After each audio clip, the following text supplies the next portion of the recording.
don't know. I guess I'll start this then. Yeah, I'm letting you do it this time. You didn't think that was going to happen, did you? I was just prepared to just sit there for 10 minutes in total silence.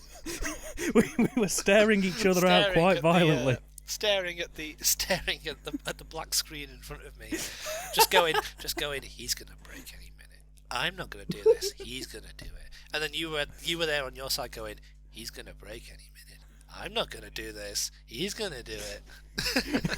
I intro almost every episode, and I thought, right, this is it. Ben's gonna open the episode. It's gonna be great. Just got to 1 a.m, still sat there. Any minute now. Any minute. Monday morning. You have to go to work. Any minute now. Ben! I will win. Ben! Hello. Ben! Yeah, it's me. Roger Moore is dead. He's been dead for a while. I know, but if you think back the last time when we did the Diamonds Are Forever commentary, I opened with Randy Grandpa is dead, but Roger Moore is also dead. So it's... Well, does that mean we shouldn't watch any of the others because Timothy Dalton, Pierce Brosnan, and Daniel? I nearly said Craig Daniels. Daniel Craig will all meet their untimely ends. Yes, we can only do these commentaries now when the actors die. Yeah, that's how it works. So, so when Pierce Brosnan dies, we can finally watch Goldeneye. This is called the tragic dining experience. Yes. Unfortunately, we're probably not going to eat a lot in this one because I've just had a delicious pasta-based meal and Ben has just eaten some spaghetti and garlic bread. But that won't stop us. Tell them about the Maltesers, Mummy. Oh yeah, Ben's bought every variety of Malteser known to man. Normal Maltesers. Maltesers that are shaped like a Father Christmas. And well, I say, you spoiled us. Malteser buttons. Delightful. I mean, say what you want, right, about this day and age we're living in with all the problems going on in the world, but I will say the chocolate confectionery industry is thriving. You've got white toast chocolate orange, Malteser buttons. The possibilities are literally, as I just said, limitless. What will they think of next? I will tell you what they thought of next. Did you know that Techmoan, as of the time we're recording this, which is the 12th of December last year, recently did a video of chocolate vinyl. Chocolate vinyl? Yeah, it's a record player. It's a record that's printed on chocolate. Wouldn't that just be a gigantic Dairy Milk chocolate button? Basically, but you can play music on it. What? Don't get me wrong, I'm not putting my stylus anywhere near a chocolate record, because it'd just be covered in chocolate by the end of it. But does it just play the song "Sweet Like Chocolate" over and over? Yeah, and the B-side is Candyman. No, it was a limited edition run to. It was a limited edition reissuing of David Bowie's Station to Station. Right. The chocolate theming is besides the point. Yeah, it was just unrelated. They spanned the wheel of artists from the 70s and decided that Station to Station was the one that needed the chocolate treatment. Well, goody. And on that note, we're looking at a lion. Or I'm looking at a lion. I don't know what you're looking at. I'm looking at a black screen. Oh, I should probably set my thing a little back then. We're watching Live and Let Die today, which is the start of the Roger Moore era of James Bond. Regular viewers to the show will know that every other month we do a Bond film, and today we're starting off on Roger's run. Of course, depending on how these things fall, this is either going out in February or March, and I think it might be going out in March, so we have missed a month. So I've already scuppered that little plan, but we're going to be back on track from here. So, yeah, Live and Let Die. We're queued up to a black screen, and we are going to hit play in 3, 2, 1, and we hit play. Jesus Christ. You built that up enough. You didn't do your roars. It doesn't matter. They're all old enough to suss it by now. This is a new era, Ben. Oh my the era God. of not doing roars. I've got them synced up perfectly, Dan. Oh. I'm so happy with this. Delightful. I'm so happy with this development. Right. Here we go. Big time boom. The theme tune sounds slower and slightly more pissed than before. It's been on a night out, and for once, we actually get the guy playing Bond doing the gun crawl. Not just a bloke in a hat. Even better. I'll which take that. Obviously improves a lot. We open on Earth. United Nations, which, in case you've not sussed out, because how would you know this was New York? There's literally no way to know. We needed that caption. I thought it was Germany. I'm not going to lie. Cut to Pinewood Studios. Oh, brilliant. Is the man playing the role of the Swedish delegate the actor from The Devils? I don't think he is. Which one? You know the one. No, I don't. He's gone We've now. gone past the Swedish man now. I'm afraid I can't help you. Yeah, unfortunately, that's lost to time. The United Kingdom delegate obviously looking very bored and fed up, as probably would be the case in real life. Well, he's got to listen to an American tell him what the foreigners are saying. I understand that, but we must keep our fish. That is literally that is the most important thing in the world. Nothing else. Nothing else matters. Only fish. So this was talking about nuclear disarmament. And now we're about to watch a man get killed by synth.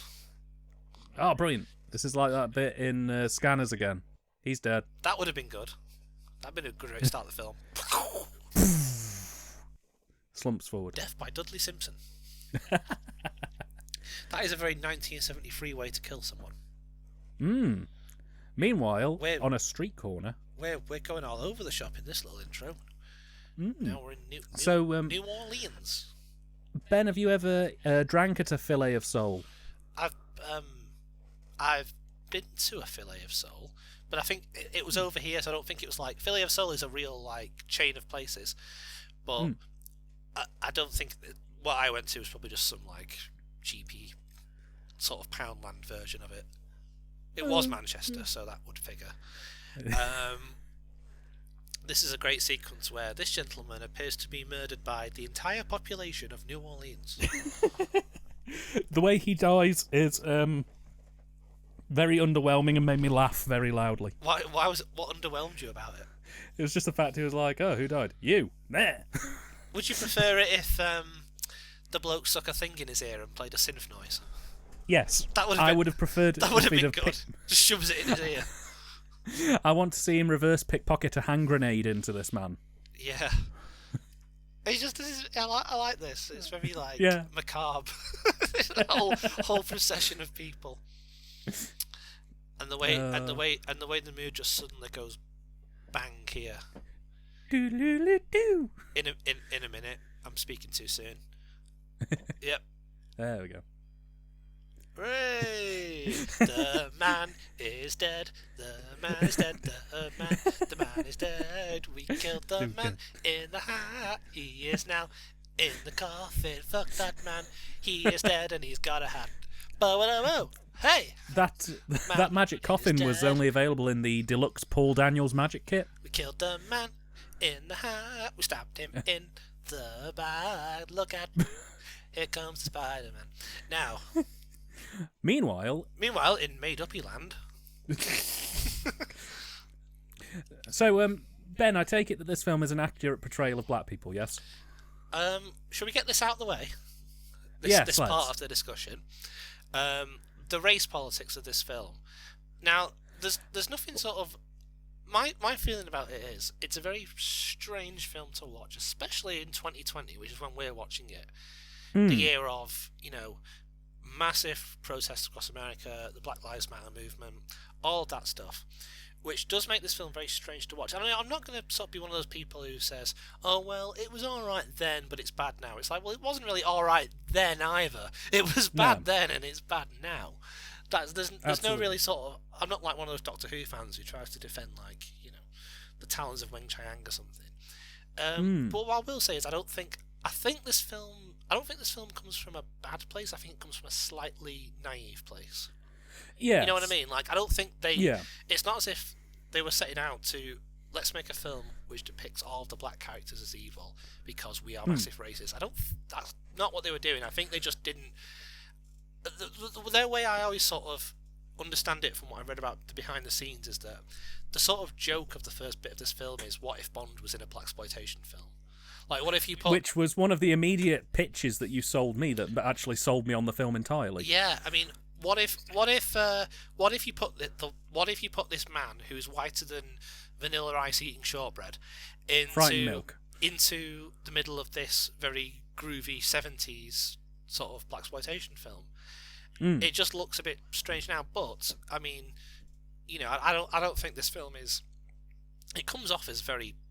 It can come off as racist in places, but I don't think it's overtly nasty. Malicious. No, and No. you know, if they want to sort of show it now, I'm all in favour of, like, you know, have a caption at the start, like they do with Fawlty Towers, saying stuff like, "Hey, look, this was made in a different time. Please don't write in. We know it's bad." You know. Yeah. No, I agree. Can I also just point out before it disappears that this opening title sequence is probably my favourite opening title sequence so far? It is fantastic, although I will say you have said that on my least favourite bit of it, which is when they cut in on what's obviously a close-up of one of those really naff sort of flying feather things you could buy in the 70s. Yeah. But apart from that, it's great. And the song is great. I like to think they chose it because of the fact that in the Connery era, the Beatles were actually kind of sniffed at. So they went, right, new Bond, we've got to make it fresh, we've got to get the youth in. Well, Let's get Wings in. And Connery immediately just fucked off. It's like, funny done. It's funny you say that, really, because the thing with Paul, when Paul McCartney played the demo played the song to Harry Saltzman, one of the producers, and Harry Saltzman said, "Did you know George Martin did the score as well?" Oh, no, I did not. That's another reason probably why I desperately want this soundtrack at the next availability. Yeah, for some reason John Barry wasn't around to do this. Maybe it was because they got Macca in to do the song. Maybe they thought that they could get George Martin. So you have to do the rest of this commentary now as George Martin. Oh, brilliant. Well, you see, the thing is, when we were putting together the Live and Let Die soundtrack, the important thing was that we made the sound as crystal clear as possible. Of course, Roger Moore never took drugs in front of me. But Roger Moore would disappear into the back, come back, wreathed in smiles. So the film opens and we see James Bond and he's with a lady. Which, you know, that's not the most shocking thing in the world, is it? What was I going to say? Yeah, so Macca, he played the song to Harry Saltzman, and Harry Saltzman literally said, "Well, it's a good demo." And him and George Martin both looked at each other. George Martin basically was like, This is one of the most popular recording artists in the world. He doesn't make demos. This is it. This is the finished song. He wasn't quite down with the kids, as they say. And this is an interesting twist. Instead of Bond, maybe they just felt it would be nice to have a bit of change of pace. Like, instead of Bond going into the office, as it were, M just literally. The office came to him. M just literally bangs and goes, "No time to explain. Get off. Go. Mission. Start the film now." Sets his watch, his magnetic watch, to it. Did you notice, by the way? I never told you my address. Yes, well, we know these things. Did you notice that Bond had a digital watch? That would have been quite new and trendy for the time, wouldn't it? I can't say I like his bathrobe, though. I'm not a fan of his kitchen. No, it's a little bit unexpected for Bond. I would imagine much more bottles of whiskey. Well, no, what I don't like about it is for the time, it feels a bit too modern. I just don't see Bond having those kind of tastes. That looks like your mum's kitchen. I mean, I'll be honest with you, I don't really envision Bond having a house. I don't mean your mum in particular, I just mean it looks like... You know what I mean? Yeah. Well, I mean, I was going to say, generally, I don't envision Bond owning a home. I see him sort of get off a mission and go on to another mission. Where do you think he, like... Where you mean he just, like, pulls women and like goes to their homes instead? Yeah, I can't imagine James Bond having downtime at his house. He never strikes me as that kind of person. Well, it seems like the sort who'd be... We have seen his flat before. We saw it in Doctor No, briefly. Oh yeah. But he's now got a nice house instead. We'll see it. We'll see it again, but we don't spend enormous amounts of time there, obviously, because you don't want to get to the good stuff. Moneypenny playing Hyde the Tart. Brilliant stuff. How many more films is she in? She's going to be in it for a while. I thought they sort of phased her out more towards the late end of the 70s. Moneypenny never leaves the series. Moneypenny's always around. She's a staple, man. Wow. But I like the line that we talked over it. But I like the line when he makes M coffee, and he says something like, "Is that all it does?" Like clearly expecting that like it's some magic Q coffee machine that can fire spikes or something. Ah, my pacemaker. Oh God, I'm dying. Oh. Credits. Yeah. And for some reason, Q isn't in this one. Oh. I don't know if I don't know if Desmond was unavailable or doing something else. They only had the budget for either a Felix or a Q, so they went for Felix this time round. Well, you can't have both. You have to have one or the other. No, one or the other. That's the rules. I don't make the rules. Harry Saltzman probably did, but probably this is one of the last ones. Second to last Bond film he did. This is directed by Guy Hamilton, who did Goldfinger and Diamonds. Probably why it's got that sort of garish, over the top quality to it. I love the idea of the old Bond crew going, yeah, sure, let's do a story set in America again, but we'll try and make it tasteful this time. It does feel a bit weird that we've just come from Diamonds, which was mainly set in America, and we're about to have another film that's kind of set in America, so I can see why people are a bit like, go somewhere else. Yeah. It's not just America. Do something different. I'd love to see an alternate cut where Moneypenny just grassed him up. Yeah. Like, as soon as M walked in, Moneypenny, what are you? She's in there! She's in there, the bloody whore! She's in there! She's in there! I've got to kill her! Kill her! That is Hammer. She was in loads of Hammer horror, wasn't she? She was. Madeline Smith. Can't remember her name. You've just told me her name, so now I remember it, but I couldn't remember it before. See, that's how you do a pun, Ben. Look after my friend, I killed her. That doesn't work. I'm glad you told me how to do this. It's Why do the cards have 007 written on them? It's voodoo time, kids. Now, this is the only Bond film that has there's a woman in this with actual magic powers. Yes, which means that technically the entire James Bond universe up to Die Another Day has magic powers. It's just we don't see them. Magic is real. It exists in this universe. Voodoo is real. She can shoot lasers from her breasts. Do we get to see that later on? Yes, it's a deleted scene. Brilliant. Sign me up. Every bit. Shit, wrong airport. I think that's interesting. I suppose we should talk about old Roger a bit, because they weren't.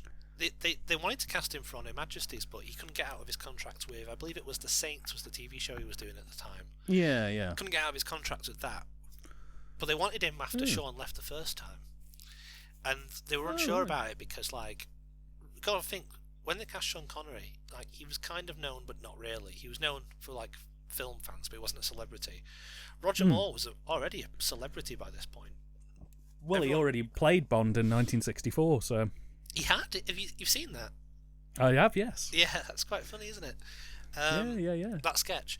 But yeah, he was already quite well known, so they were taking a chance a bit by casting like a known sort of face.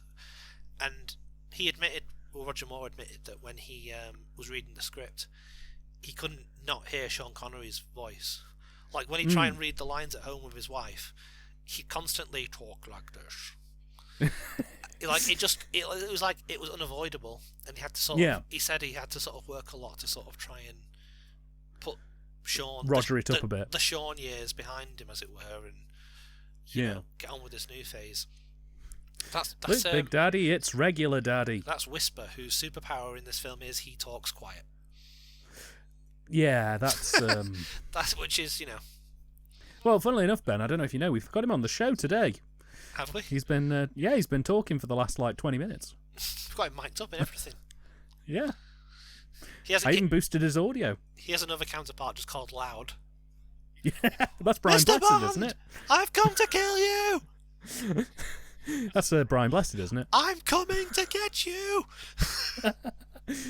Stay there! You cannot hide! I'm shooting your taxi driver now! There it goes! There it Bloody goes! bullet! In his neck! Oh, he's not going to live to see Christmas! This is great. This must have been really hard to shoot. I know all car chases are hard to shoot, but this must have been, especially in New York. And that is New York. It's not cheating like a lot of films do. Well, they'll shoot it in like Vancouver or wherever. Dartmouth.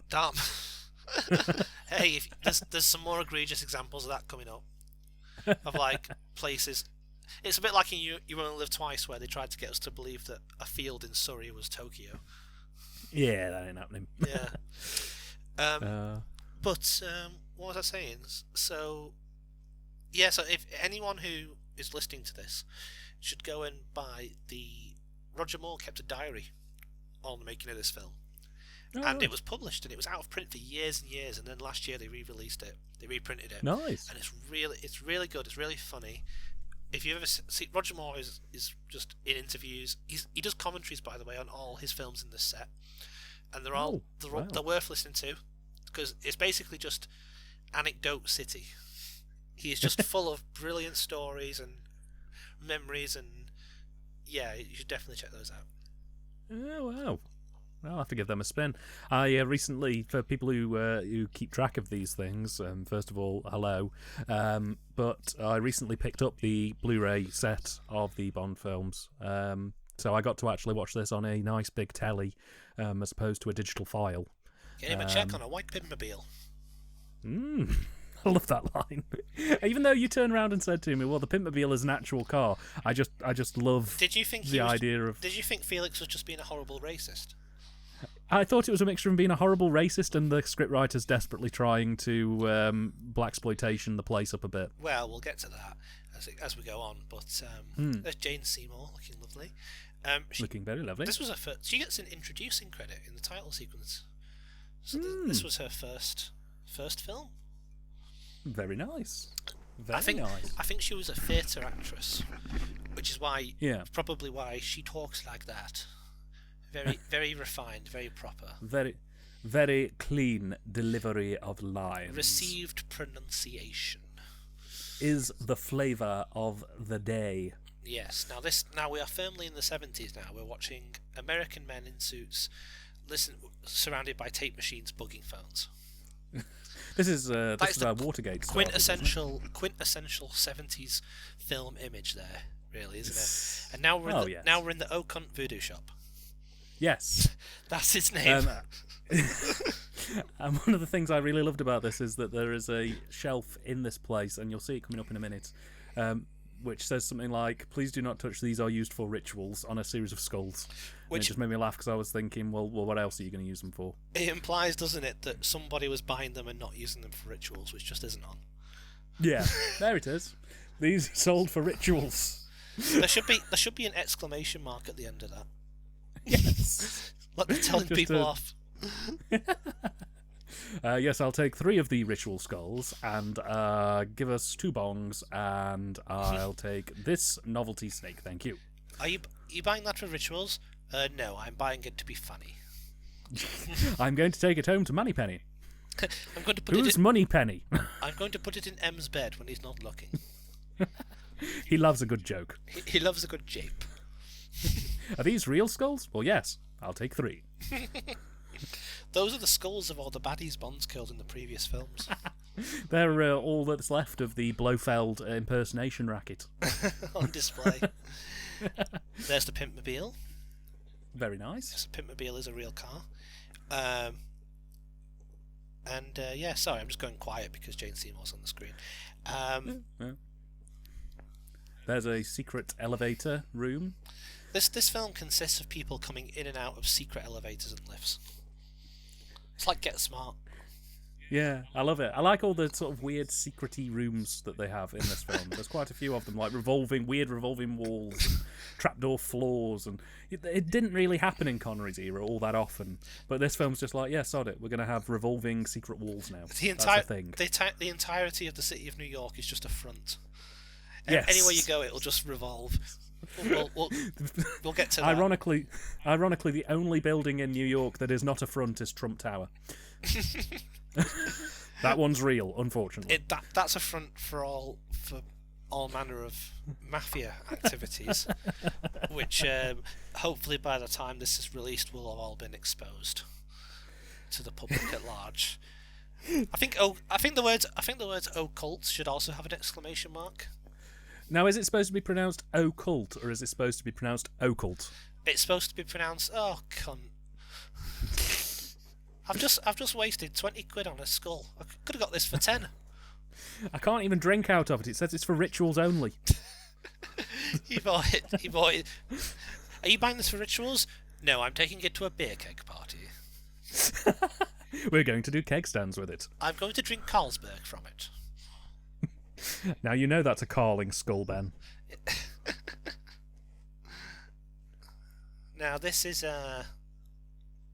we'll let him say the line.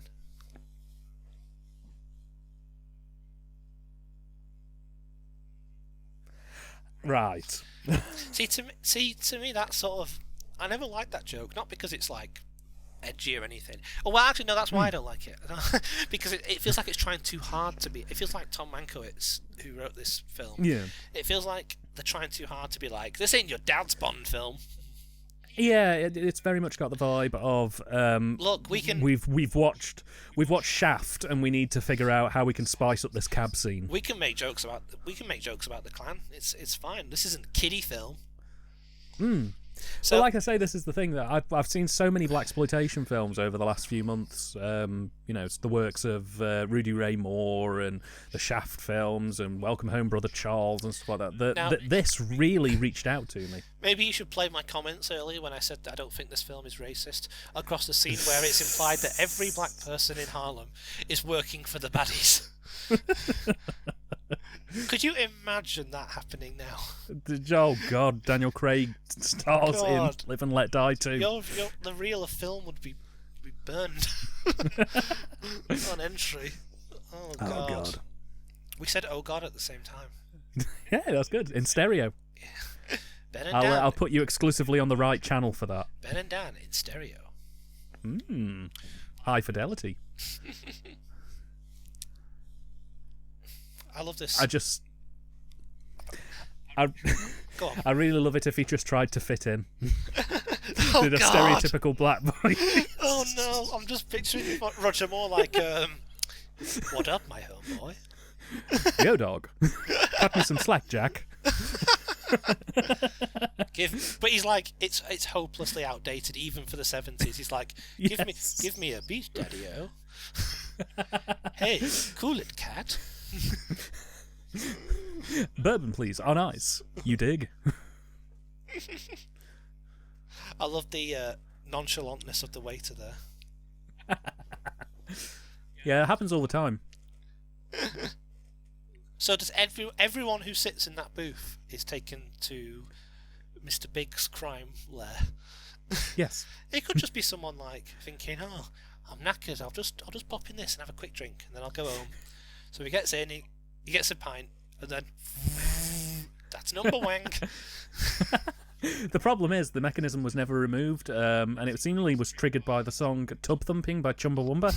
So every time that somebody went into that bar in the 90s and sat down with a nice, cool, refreshing drink, the walls would suddenly start spinning, and people would think they were pissed before they actually were. That's a brilliant mechanism. It's triggered by an exact song playing. Yeah. Specifically, it's the bit where they say he drinks a whiskey drink, he drinks a vodka drink, he drinks a lager drink, he drinks a cider drink. That must be part of Solitaire's voodoo magic. Well, there is some magic in those decks of cards that for some reason have James Bond's 007 ident on the back of them. They don't. They do. Do they? Yeah. I've never noticed that. If you look at the design on the back of the cards, the sort of layout on the back of the cards, they all say 007. Do you think that was those cards were designed to be That man's got a paisley jacket. Oh yeah, and a claw hand. Oh yeah, and a robot hand. Do you think that those cards were maybe designed as like official merchandise and they just accidentally ended up in the film? Like those were like the tie-in that you could like buy with the film, and then they just. I'd be tempted to go on eBay and see if I could find a pair. That'd be quite. You probably could. I don't see 007 on them. But then again, look when they show a close-up of it. I am blind after all. I like how they have a little bin. I don't see it. Yeah. So there's the 7. Yeah. And there's 2 zeros. It's 2 circles and a 7. Oh, hang on. Wait. Let it go back. Hang on. Go back. Oh, yeah! Oh my god, I've never seen that. Yeah. That is amazing. Just blew your mind. That just it somehow blatant, means... Just blatant... That's like Jurassic Park. Put the toys in the film.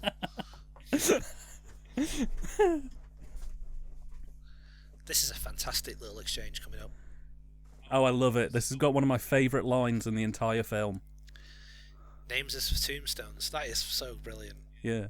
Oh, it's great. That line alone was worth making the film. Waste him. What does that mean?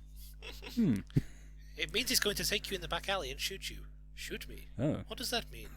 He's going to shoot you with a. He's going to shoot you with a gun. Gun. Gun. What does that mean? I know. Word sounds familiar.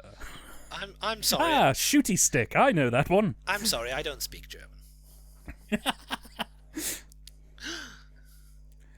Oh no, we're in love. Because a card said so. The Yu-Gi-Oh card said so. I don't mean to be disrespectful to anyone who is. I want that yellow coat. I like the way this is all shot. Yeah, the cine's really nice on this bit. Bleak New York, 70s era New York, especially at that time of the history. One thing is missing from this sequence, and I'll tell you right now. The sound of a guy going, "Hey, what are you doing? I'm walking here. Bada bing, bada boom. What you doing?" That bit needed a dun dun dun dun as he pulled the ladder down and swung round and kicked him. Well, I think they wanted. It's a nice little music. Well, I think sting. they wanted to. There is a sting in this scene. It happens literally a second later when he turns up. Just a touch too early, I think. Yeah. In my personal opinion. Well, go and dig up George Martin and tell him he was wrong to put that in. He's gonna slap him about a bit.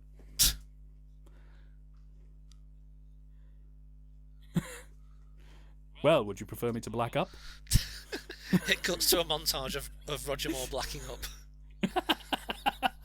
With a gigantic cancelled caption across the screen. It's flashing, but it's also slowly panning from the bottom of the screen up to the top. Oh dear. I don't mean to be disrespectful, by the way, to anyone who actually does believe in voodoo or anything like that. I thought you were going to say I don't want to disrespect anybody who blacks up. No, I respect all religions, with the exception of Scientology.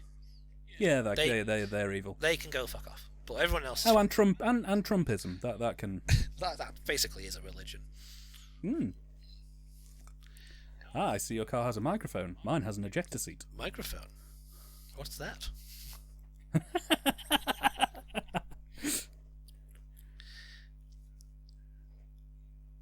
Who are you?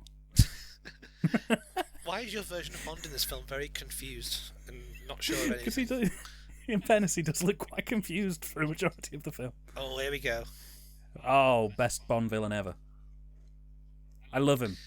He's my favourite. This is Baron Samedi. He ain't in this film enough. Now, last night you told me that he was in GoldenEye. Is that true, or were you just taking the piss? I meant the game GoldenEye.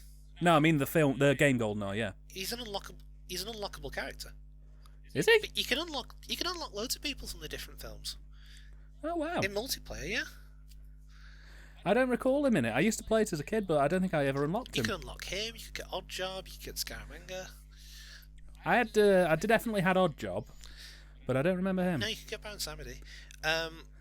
He's great, and he's not in this film enough. He basically exists in this film. His purpose is he turns up in a scene, laughs, and then leaves. Pretty much. Oh yeah, I like this bit. There's just a slight confusion, but also sadness in his expression when he. Yeah, see. It's nice. I was saying this it's to you nice before, but I like that. the fact that sort of Roger Moore has the sort of impression that most people have is he's the light-hearted one, he's the wisecracking, eyebrow-raising, oh hello, sort of smooth operator of the series. But when he's asked to play sad or angry or serious, he can't really do it. Oh yeah, he can do it excellently. He's a really good actor. He's a fantastic actor, and it's like that bit you mentioned. Then it's like even I've not really picked up on that before, where he sort of is. You could imagine him, the thought of Tracy coming back to him for a second, but then of course he plays it off with the joke, "Incurable romantic, Mrs. Bond." But Yes. he's probably put two and two together by then and sussed out that somebody must be after me. I'll be on my guard, that sort of thing. I really want to go to this hotel. If those Baron Samedi plays play out almost every night, I'd be well up for that. They play out every hour, then. Fantastic. Well, is it like Disney World when they have the parade every couple of hours? Yeah, he's an extremely tired man. And the sad thing is, no one's making him do it. No, they tried to get him to leave. They actually wanted, those people are gone now. They actually asked him really nicely to please, stop, because it's actually those upsetting. people are gone now. It's upsetting some of the guests. Yeah. That's the response he gave. And then he just sauntered off.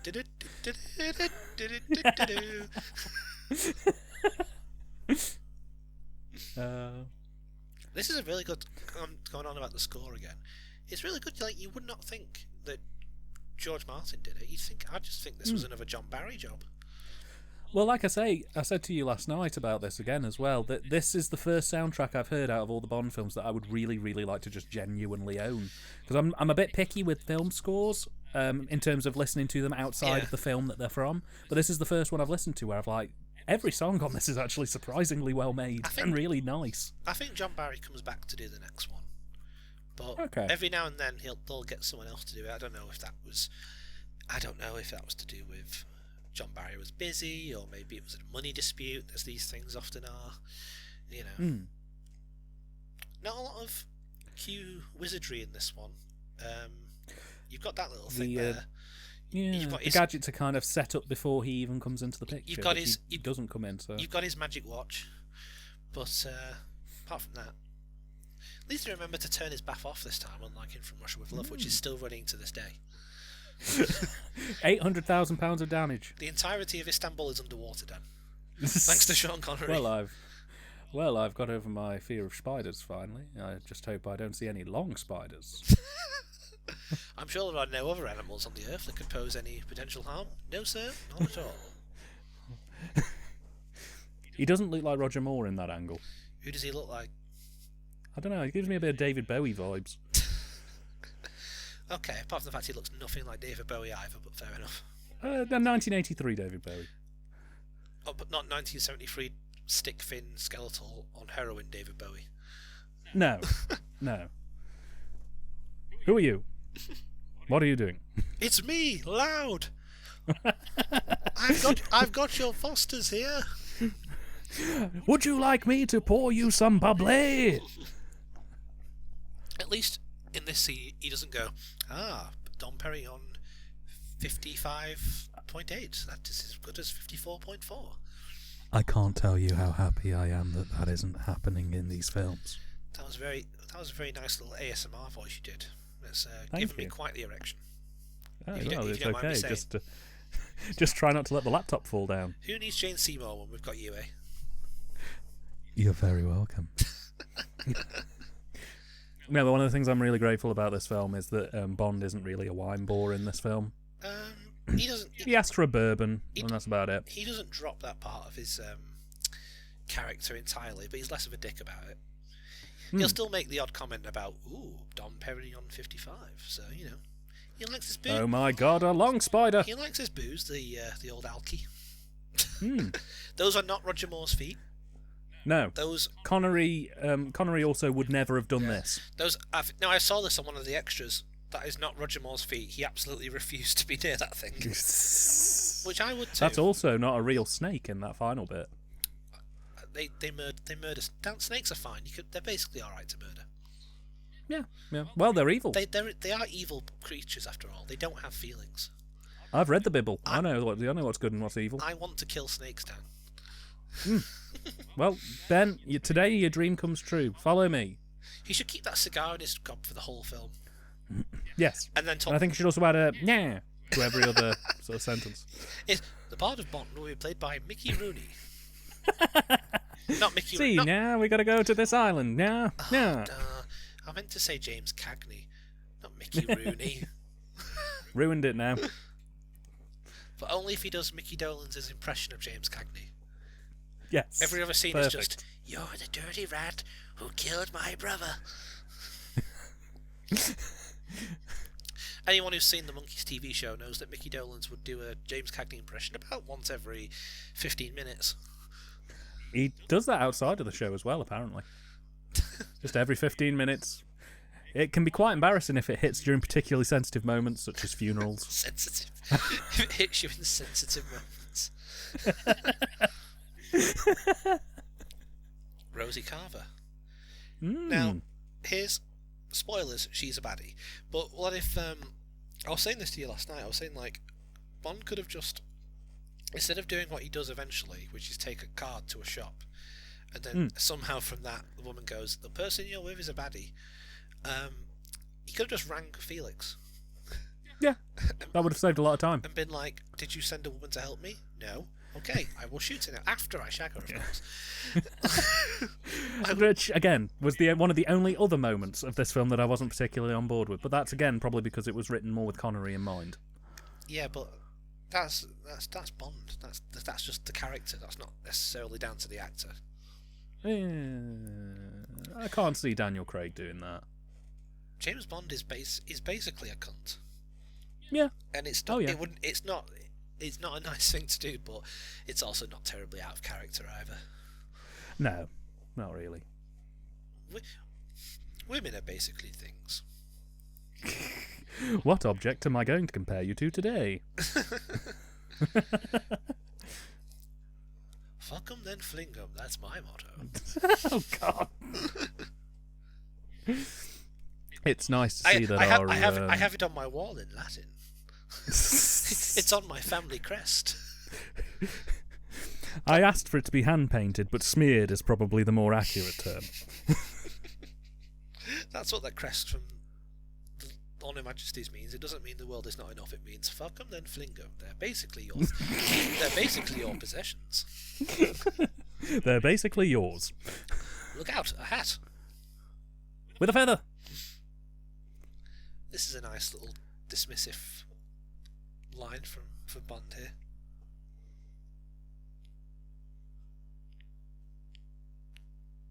I wish I was a small-headed man. It's just great, a small-headed man of limited means.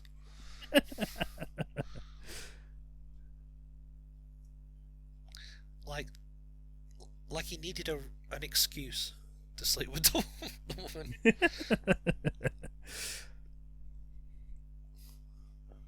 Cut to a thank you. That'll be all. Good day. cut to a very blue shirt. That's a very blue shirt.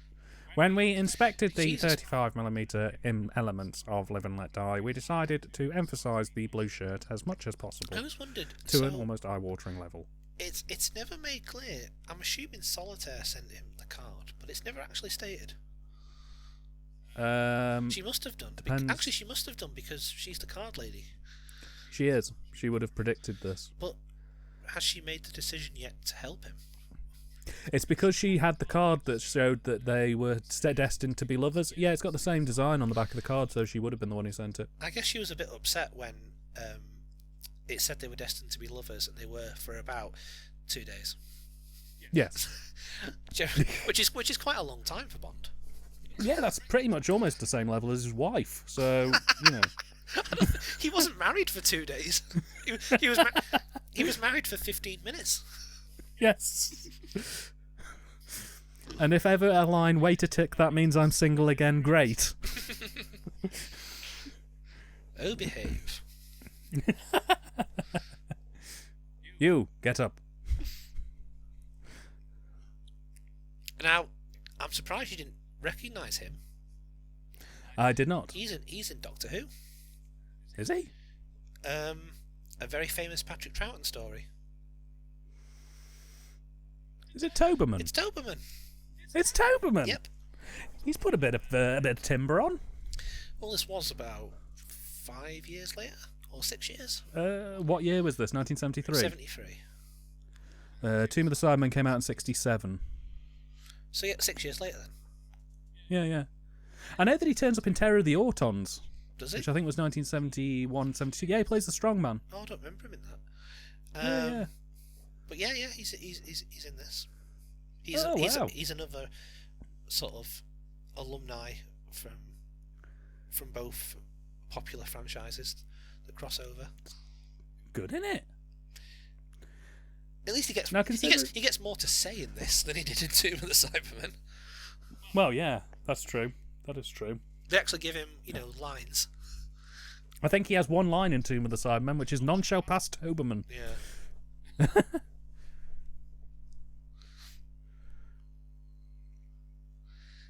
You see? Yeah. It's his mate's son. I'm sorry I nearly murdered you. I'm sorry I let your dad get burned by a dragon. A dragon tank. It's alright, happens all the time. He just goes, well, don't worry about it, Bond. Just one of those things. Hey, I don't want to burn any bridges. That would have been very fitting for Roger Moore. Mm. Let's not burn any bridges. I always think that I think that there's a lot of things in this film that are very reminiscent of Doctor No, and I think that was kind of intentional because maybe they were thinking. Sorry, go on. I was just about to say. So let me get this straight. I go in the cage. Cage goes in the water. Shark's in the water. Our shark. Roger Moore would just chat up the shark. He wouldn't shoot it. I could not possibly take one of nature's most beautiful creations. Well, this is a fine fin-ish finish because you have a fin. Because you are a shark. Get it? My name's Bond. I quite like her chair. It's a very nice chair. It's an excellent chair. No, I'd swap it out for the one I'm currently sitting on any day. You mean you're not sitting in a giant feather boa throne? No, I'm currently sat on a gamer chair with a Super Mario Brothers blanket wrapped around me. That kind of surprises me that you're not sitting in that chair. I tried to buy it, but I was blocked by Elton John. She pulls over one of the cards. It's just a bit. Oh God, I can't not see the 007 thing now. Yeah, God, I've never noticed that ever. I'm glad that I. Wow, that is incredible. That's so blatant. She turns over one of the cards. It shows scenes from later on in the film. So Bond on a speedboat. Oh no! It's worse than death. It's J.W. I was Pepper. just about to say. She turns over one of the cards. Oh no, the redneck card. With this card, I'm allowed to speak with a funny southern accent for the rest of the film. This card spells danger. I see. You activated my Baron Samedi trap card. Now, pay attention, fans. All you people who say that Roger Moore was the eyebrow raiser, he raises his eyebrow once, and that's it. He never raises his eyebrow again. Coconut camera system. He never raises I'll it keep again an eye out. in any of the series. It's like the people who. It's like the reason everyone thinks that they said "Beam me up, Scotty" in Star Trek, even though they never actually said it one time. Roger Moore never raised. I mean, when I think of which Bond is the eyebrow raiser, I always think Connery. Because I always think of his promotional pictures from Russia with Love and Doctor No, where he's stood with his super long gun with his slightly raised eyebrow, like. Well, that was a drawing. Yeah. You know what this card means in an upside down position? You get 2 for 1 at boots. You get 10 points against a psychic type. And then she pulls out. No, That's okay. She pulls out a card from between her breasts. I've got a Blastoise, level 70. Ooh, shiny Charizard. Trade. Trade, mate. Go on, mate. Go on, trade, mate. Gives a job. Good deal, mate. Oh no, it's a Koken. Gives a job. Cameraman. Gives a job. I'll do that. I can do that. But yeah, there's that line that you said you didn't like, where she's like, "You wouldn't kill me after we've shagged." Well, I wouldn't have done it before we shagged. Yeah, that's a bit like. Yeah, it's not nice, but Bond's not nice. No.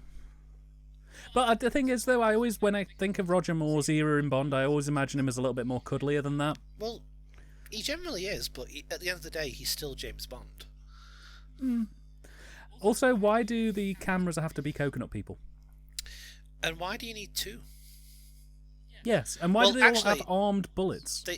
They do explain why it's to scare away people from the heroin crops. Oh, right. Because that's the plan. That's the reason why they go in heavy on all the voodoo stuff. It's to scare the islanders away from all the heroin plantation. Which you think, and I think there'd be a more easier way to do that personally. Well, yeah, just have people with guns. Yeah. That'll do it. I do like the lighting in this scene. It's very nice. It's got a little bit of the Argento about it. Yeah, you mean like when you'll have rooms that are extremely red for no apparent reason. Like, there's no reason for this room to be red. No. Atmosphere, Ben. Atmosphere and drama. Atmos. Whoa. Did you just give me lip? You listen here. There's I can have you destroyed. And I will. Did you notice, by the way, that he said, like, you have the power, just like your mother and your mother before you, but they were useless to me. How old does that make him? Voodoo magic, Ben, makes people live forever. You're saying he has voodoo powers too? How did I get up here? Please help. What's that? Send help at once. Help. There's a good chap. Help. Help. Help. Does his voice never go beyond that one cadence? Help. Yes. He's not used to feeling danger, so that's all he can do. What if he throws the cigar and it lands on Coral Jr.? Ah, you dick! You're just obsessed with burn. First you burn my dad to death, then you're trying to burn me. He just has a sort of a Vietnam-esque flashback, and it sends him over the edge, and he drives the boat away from the island, and the mission just fails immediately. Bond's still hanging on for dear life from the air. Help.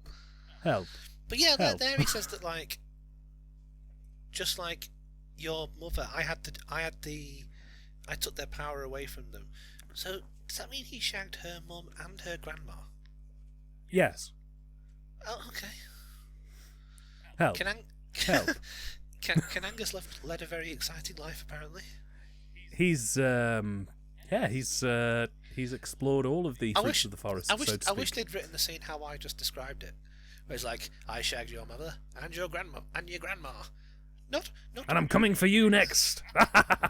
Not my grand. Especially your grand. Gram, no. She was a right dirty bitch.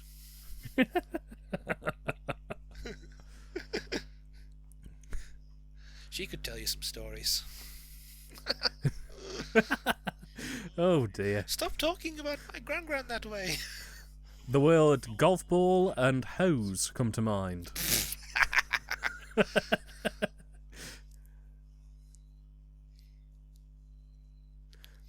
We never find out.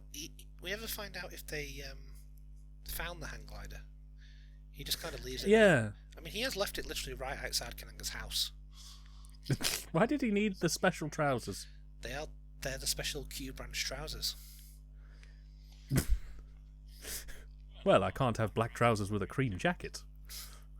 And here he is playing solitaire with her sacred religious cards like a big old twat. With his own licensed deck of 007 cards. Well, they've got my name on them. Quite literally. What's that, Solitaire? What did you say? I don't see your name on them? Well, guess what? I do. He's even got the little feather thing on. He's really getting into this. The next film is just entirely him taking his psychic act around the country. I could get into this magic shit. I've watched 3 episodes of the Paul Daniels Variety Hour, and I think I've got the hang of it. I like how he's got like a childlike curiosity. He's like asking her loads of questions. So can you like shoot things from your eyes and shit? Can you float? Can you talk to fish? Can you transform into a cat and jump through the window? Here, pick a card. Ah, that card means you're gay. He pulls out one of those, what they called those little things that people used to make at school that were like paper Oh yeah, things. the pick a number, pick a colour things. Ip dip doo, the cat's got the flu. And out goes you. That means you're gay. Ha ha. Ha ha ha. The card she pulls out just says "Shag Bond now," and it's Oh, no. and it's a picture of It's a worse. picture of Roger Moore smiling. Thumbs up. Not the Shag Bond now card. Oh well, the cards have never failed me before.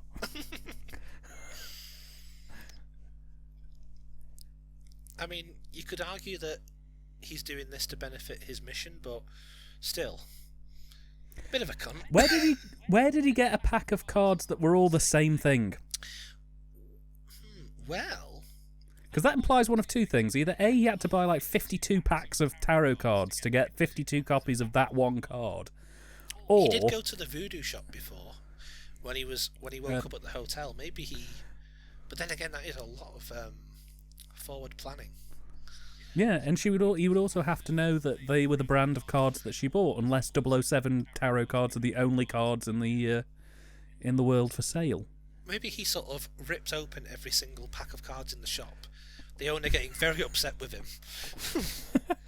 Water energy, lightning energy, ditto, Farfetch, Pidgey, I'm looking for Blue Eyes White Dragon. I hear there's only 3 in existence. I'm going to open all your cards, and if I find one, I'll pay you. I shan't be giving you money. I don't care why. Good day. You think I carry cash? You're a funny one. Good day, madam.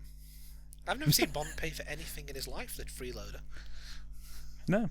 I mean, even then he went into that bar and ordered a bourbon. They just put it in front of him. They didn't, Bond just looks at people and they just give him a drink.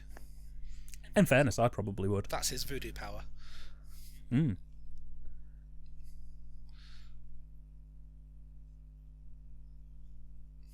There's a great when we cut back to Bond now. He sort of has a look as if to say, "What? What are you on about? Bored, what are you?" Bored now.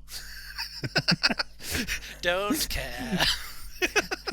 I mean, I enjoyed the last 15 minutes, but I'm kind of done now. It's just Sean again in Diamonds. Don't care. Done now. Bored. Ask, mate. Don't give a shit, mate. Ask, mate. I've had my fun. That's all that matters. That's all that matters. Yes, basically. I don't care. Unless you want to go... I don't care that my cock took away your X-Men powers.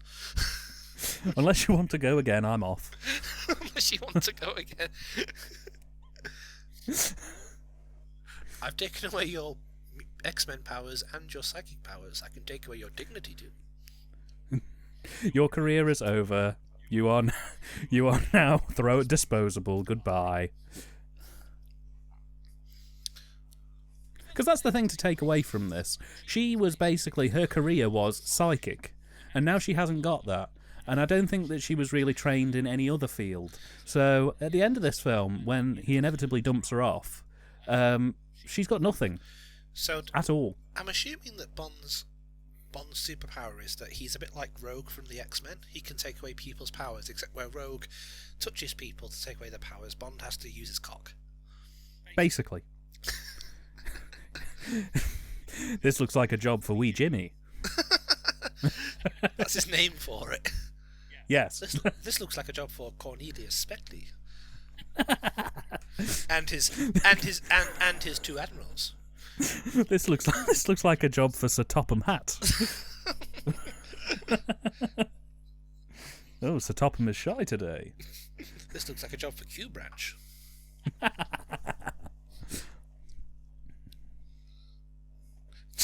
Till death do us part, or not, because... Oh, you do want to go again. Brilliant.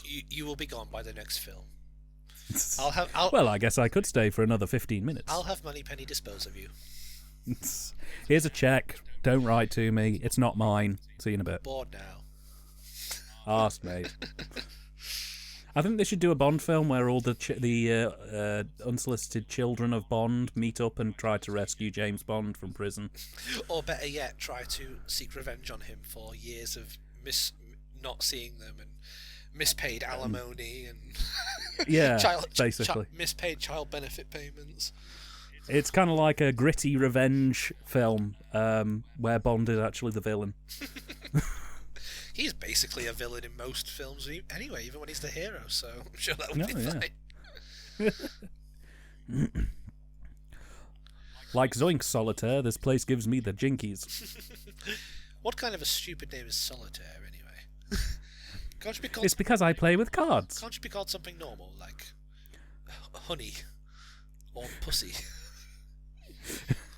Tell me, Solitaire, do you actually know how to play Solitaire? No. Oh. Well, he does. He is teaching at card games at the end. Remember on the train? There's Baron again. They missed a trick, really, when they were sat on the train and Bond was teaching a card tricks towards the end. He should have said, "What do you mean you don't know how to play Solitaire? It's literally your name." That's actually your name. Are you fucking kidding me right now? Kind of feel bad I took your psychic powers. It's clearly all you're good for.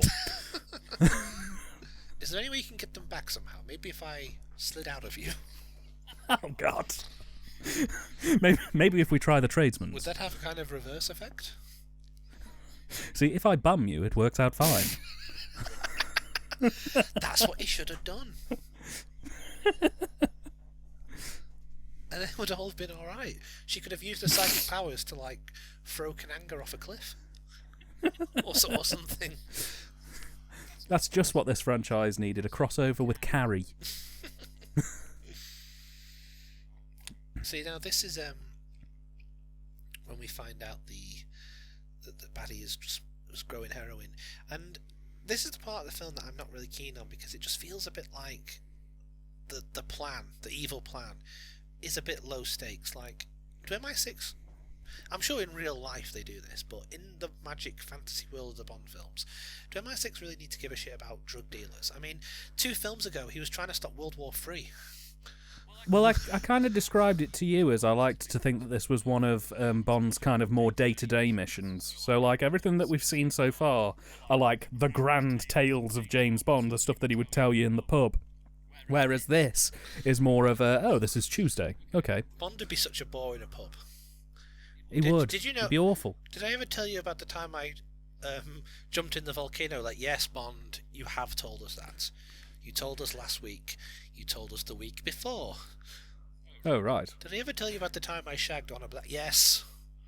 You've said that one She as was well. really good, you know. What about the time I jumped... Yes. Is karaoke on tonight?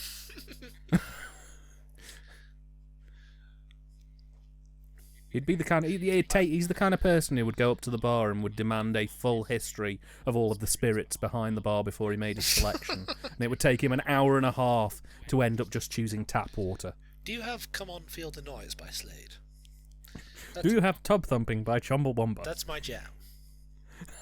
I get knocked down, but I get up This again. is the second... You're never going to keep me down. This is the second consecutive Bond commentary where it's ended with us describing Bond characters in a pub.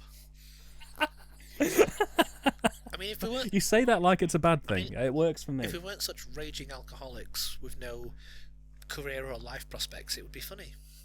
I actually, ironically, I poured myself a very large beer to drink during this commentary, and then found out that I forgot to drop something off at the missus's house. So after this commentary, I've got to go drive over there, so I can't drink it. And now on ITV, On the Buses, starring Roger Moore and Jane Seymour. Dum.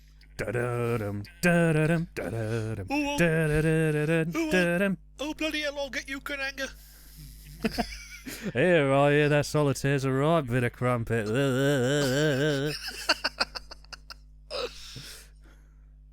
Oh, God. Yeah.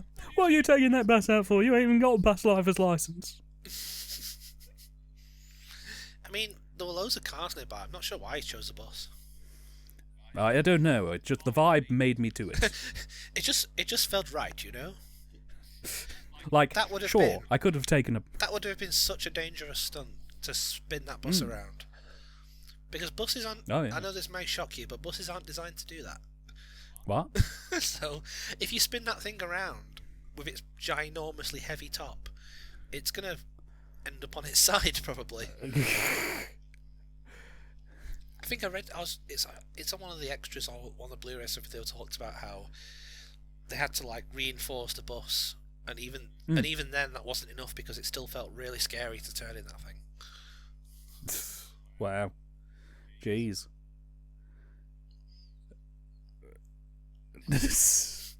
Look out, the watermelon stand. Oh, God. No, that's not racist. I was doing a joke because every film has a fruit stand in it. Well, Ben, you've just been cancelled regardless. We couldn't take any chances. I said it, and then I immediately realised how it would come off. So I just wanted to reiterate that. I thought you just genuinely... I didn't. I did not realise it was... people would think it's horrible now because they're all black. That is not what I meant. Oh, so Ben, sorry. How is that hole you're digging to China going? And that you're probably going to cut in, like, edit a clip of me and just cobbled from various points of the commentary of me saying, like, I am a racist. And then just cut to, and then you'll just record a clip of you later going, Ben, how can you say that? Oh, God.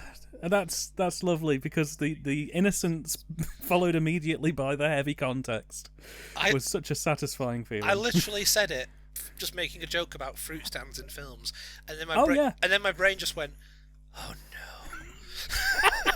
So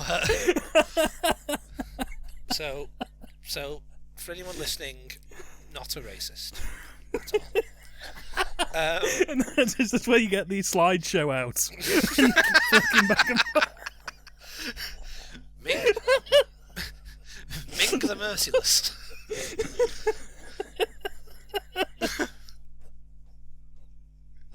Oh, it was great. That was the verbal equivalent of retching. God. It was like you said it and then just. Ben is cancelled. Oh, that's tickled me. That's oh. Well, I'm glad it's tickled, bless you, Ben. it's tickled you. Oh. No, just. Oh dear me. It was just the level of innocence that came with the immediate. No. Didn't mean. It's my Larry David moment there. We'll dub in the Curb Your Enthusiasm theme. For the end of this recording, just slowly fade us out, and then just have the Curb Your Enthusiasm theme come in, slowly drowning us out. Oh God! That was a very strange noise you just made. I did a little cough because you brought up some phlegm that had been stuck at the bottom of my lungs since 1995. That sounded like a combination between a scream and a burp. It was very disconcerting. It was like That's my cough. Wait a minute. This radio's a bit too funky for my taste. That's as bad as listening to the Beatles without earmuffs. Wait, Well, you mean one of them's doing the music for this film? They just walks off the set. Well, I've made peace with the Beatles nowadays, but I tell you what I can't stand, that Miles Davis.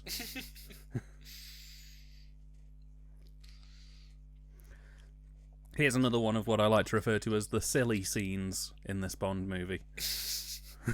You have to sort of differentiate that when you say the silly scenes in a Bond film. You have to be a little more clear. Every other scene is the silly bit. I really think that whilst this film isn't necessarily particularly PC towards black people, they are very, very anti-American for most of this film. Well... Like, we're introduced to three proper, full-blown Americans in this film who aren't black, and one of them is the airline pilot who comes up in a minute and is basically like, well, golly gosh! Then we have JW. Well, that's what I mean, like, I was going to say this when we get to JW, but it's like, the characters in this film... Well, there's only one character in this film who you could say is explicitly racist, and that's JW, and he's a buffoon. Yeah. So sort of like, that in my... When I saw this as a kid or as a teenager, that was the way I thought about it. It was like, well, the character who is the horrible racist is the stupid one, which is how it should be. So, oh yeah, there's Mrs. Bell. Bond unfortunately does not cop off with her. Disappointment. I think that 1 out of 10. Might have been a deleted scene. There was. They have a quickie behind the plane. That's why the flying is so erratic through most of this sequence. Speaking of bells. Ah, there's a bell I'd like to ring. Fly me to the moon. Well, Mrs. Bell, would you like to meet Mr. Bell? That's why I'm we talking about my penis. my cock. This thing. Do you have psychic powers by any chance? I can get rid of them. He starts advertising that. How? I'll show you. Do you suffer from psychic powers, telekinesis? Do you want them gone? Telekinesis, psychokinesis, ESP. Look no further. I can remove them for you. Why do you think you don't see Derek Acora on TV anymore? Because he's dead. Well, that and that he shagged James Bond. That's true. He was like, Apparently he's a very gentle lover. He was like, "What you doing, Bond? Get off! Get off! Hang on, I can feel my powers fading. I can feel him going." What was his little made-up mate called? Do you know what I mean? I don't know. The only clip I remember of Derek Acora was him sat in a dark room going, "Mary loves dick," over and over again. Mary loves. Yeah, that is a classic. And there's always one where it's like, I always feel like there was some sort of like hostility offset between him and Yvette Fielding, because there's one episode where he's just looking right at her, and he's meant to be like channeling end quote some evil spirit, and he's looking right at her and he's going, "You fucking whore, you bitch, keep away, you fucking bitch." And I always feel like that was just him just ripping into Yvette Fielding on camera. I could probably believe it. Apparently he wasn't a particularly nice man. Well, I mean, he pretended to talk to people for money. Well, yeah. Not that nice. We talked over the first swear word in a Bond film. Oh, yeah, somebody said balls. Somebody called Bond a fucking I think it was Solitaire. I think Baron Samedi called somebody a cook. That was how it worked. Yeah, that's another thing to me, a bit like the Ku Klux Klan joke earlier, where it feels like, look kids, look how cool and adult we're being. Yeah. I don't really care much for swears in Bond films. They kind of feel a bit out of place. It's not the last swear word you'll hear, but I will say they never go mad with it. Like, I was going to ask you actually, for the ITV repeats of these, was that word cut out? You know what? It would actually depend, because I definitely remember seeing that in the day, and it was uncensored. I have a very, very clear memory of watching that at like, I think it was on at like 2 or 3 in the afternoon, and I'm pretty sure there were later versions where maybe they got some complaints, so they snipped it out, because it's quite easy to snip out. It's only a cutaway. Oh yeah, you could snip it out and still get the point of the scene, but I definitely remember seeing it as a kid, and it was uncensored, clear as day at 3 in the afternoon. Maybe they just forgot, or maybe they thought, "Oh, it's a Bond film, it'll be fine." Was it like that bit in Jam where some editor was sat in his house watching it and he heard the word and then they basically had to sort of run to tell an engineer to pull it? That was Blue Jam, and that was an entire sketch that they had to, the Archbishop thing. Yeah, but yeah, there are other swear words that come up in Bond films, but they never go. It's literally like once a film, if that. They don't get like, "Fuck you, Bond, you fucker, I'm gonna get you, you shithead cock." They don't get Tarantino into right, is what I'm saying. He keeps threatening to. He wanted to do one, but then again, is that like when he said he wanted to do a Star Trek film? Yeah, he said he wanted to do a true gritty James Bond film that was kind of reminiscent of this kind of era, and he also said he wanted to do an R-rated Star Trek film with lots of swearing and gore, which will probably never happen ever. Yeah, I like this was like, let's not sit in the revolving booth, we'll go to the thing, and then he goes down anyway. It's like, yes. I just think that would happen. We were saying this before, like it would happen everywhere. So like, no, let's go stand at the bar flips around. Let's go to the beer garden, the entire lawn just flips over. Let's go to a different bar entirely, the entire building flips over. I'm going to drink at home tonight. His chair just eats him like Terror of the Autons. The entire city of New Orleans flips around. This is quite a nice version of Live and Let Die as well, in fairness. Oh yeah. I don't know her name, but she belts it. I nearly said, no, it's not. For some reason, the woman who sang "I Will." It's great, isn't it? The woman who sang "I Will Survive." Is it Gloria Gaynor? It's not her anyway. No, I don't think so. What I love is if they hadn't have lined that trapdoor up perfectly, he'd have properly gone A over T down that hole. Here's what like the whole thing would have just collapsed. Here's what I don't understand. I can understand the staff of the restaurant being in on sort of like Mr. Big at Kananga's plans. But what about the patrons of the restaurant? That's a good point. What about the customers? Yeah, they just... What about Bloody hell, did you just see that, Vera? Are you telling me that every single person who drinks in there is in on it too? Yes, they're all hired. Well, this film basically implies that the entire city of New Orleans is in on this racket. The bar is in tremendous financial difficulty. We're actually paying Jesus people Christ. to drink here, which is not how a bar operates generally.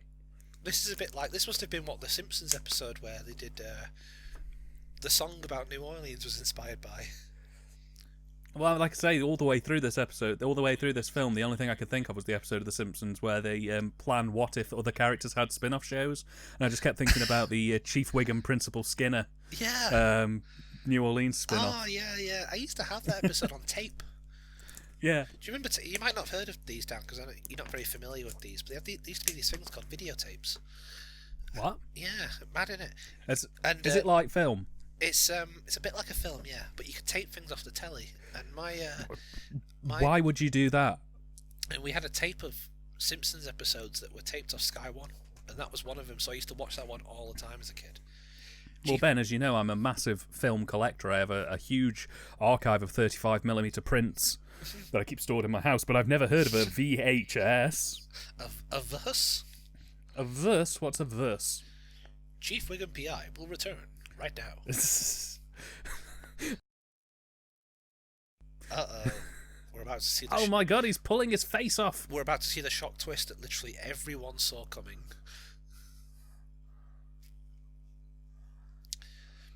Maybe it's just because of the HD restoration, but when you look at Mr. Big, he's very heavily made up. So it looks like he's wearing something fake. Maybe watching it back then it wasn't as obvious, but whenever there was a close-up of him in his Mr. Big makeup, it looked like makeup.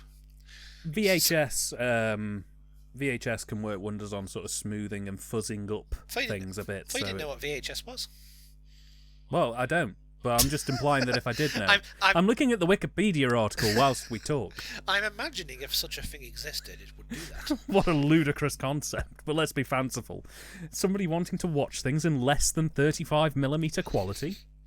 Now in the book, there was none of this double life stuff. The only villain was Mr. Big the gangster. Oh, right. Kananga and his gang didn't really figure into it. Oh. Where does this fit in the Bond novelisation canon? It was the second. So it goes Casino Royale, this. It goes Casino Royale, this, Moonraker, and then I think... Wow, they did not waste any time with those. Right, so we're going to have him run a casino operation, then we're sending him to Harlem to fight heroin dealers, and then we're sending him to space. He doesn't go to space in the book. the book is even though the book is still a bit out there, it's probably a little more grounded than the film. I was going to say, for a second I was sitting there going, wow, they ran out of ideas for this spy very quickly. Well, normally they wait till part 8 before they get to space, you know. Well, this is why I've not been saying for the last few, in the book it's like this, because they really, after the first 3 or 4 films, they really don't give a shit about the books. They go their own way. No. Did you fuck my psychic bitch? You stole my line. Did you fuck my psychic bitch? Did you fuck my psychic Bond? I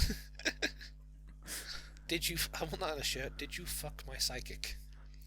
Yes, all right. You bloody thief! I sent you this last night, and you guffawed at me. You stole my thunder. I think it's fine. I came up with that. Anyway, so in this, I'd like you to provide evidence that happened, but I think you're fine. That's my joke. All right, Tim, settle down. That's my joke. I came up with that. It's me, all me. All right, Kananga. I confess. Me and Derek had a night of passion.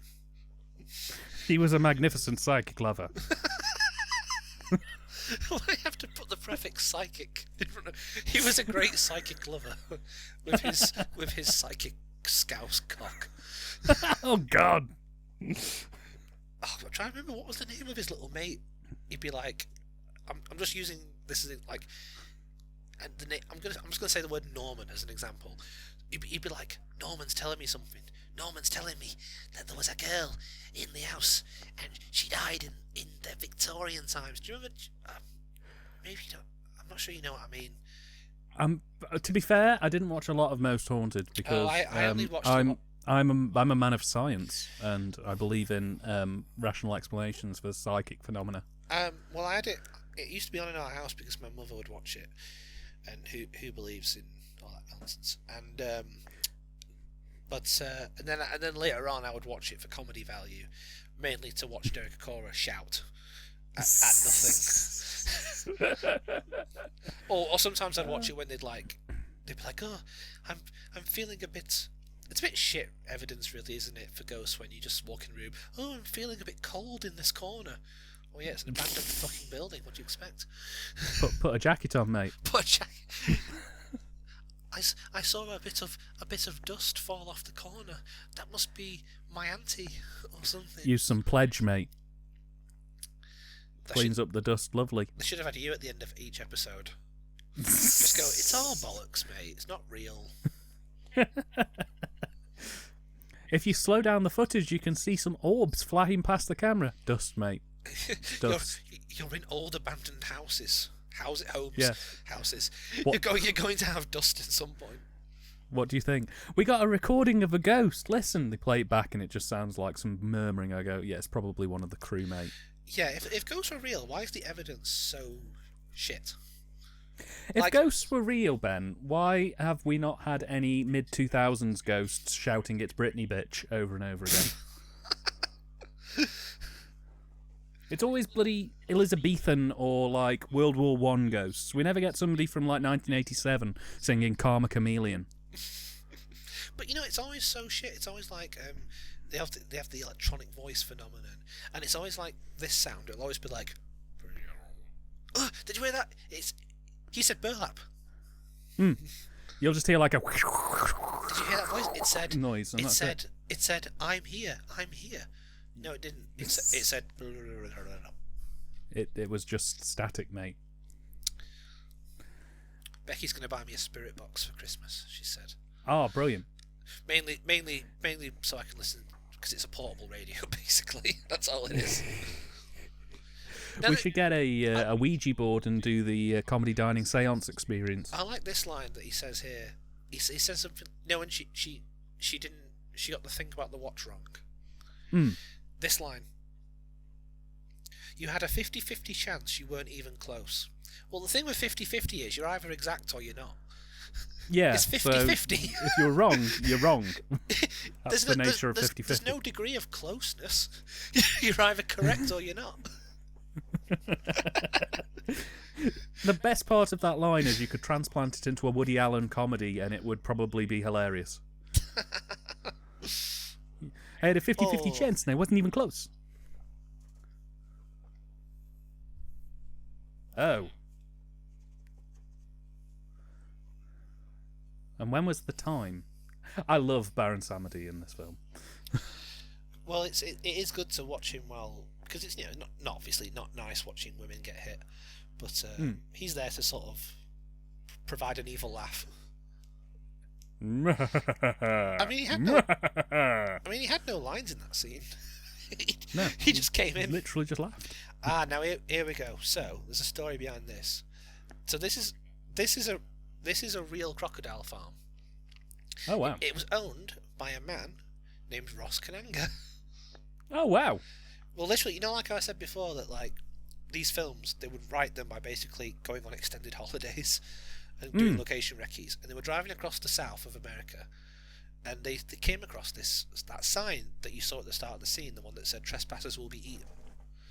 They came across that, and they thought, "Ooh, that looks quite interesting."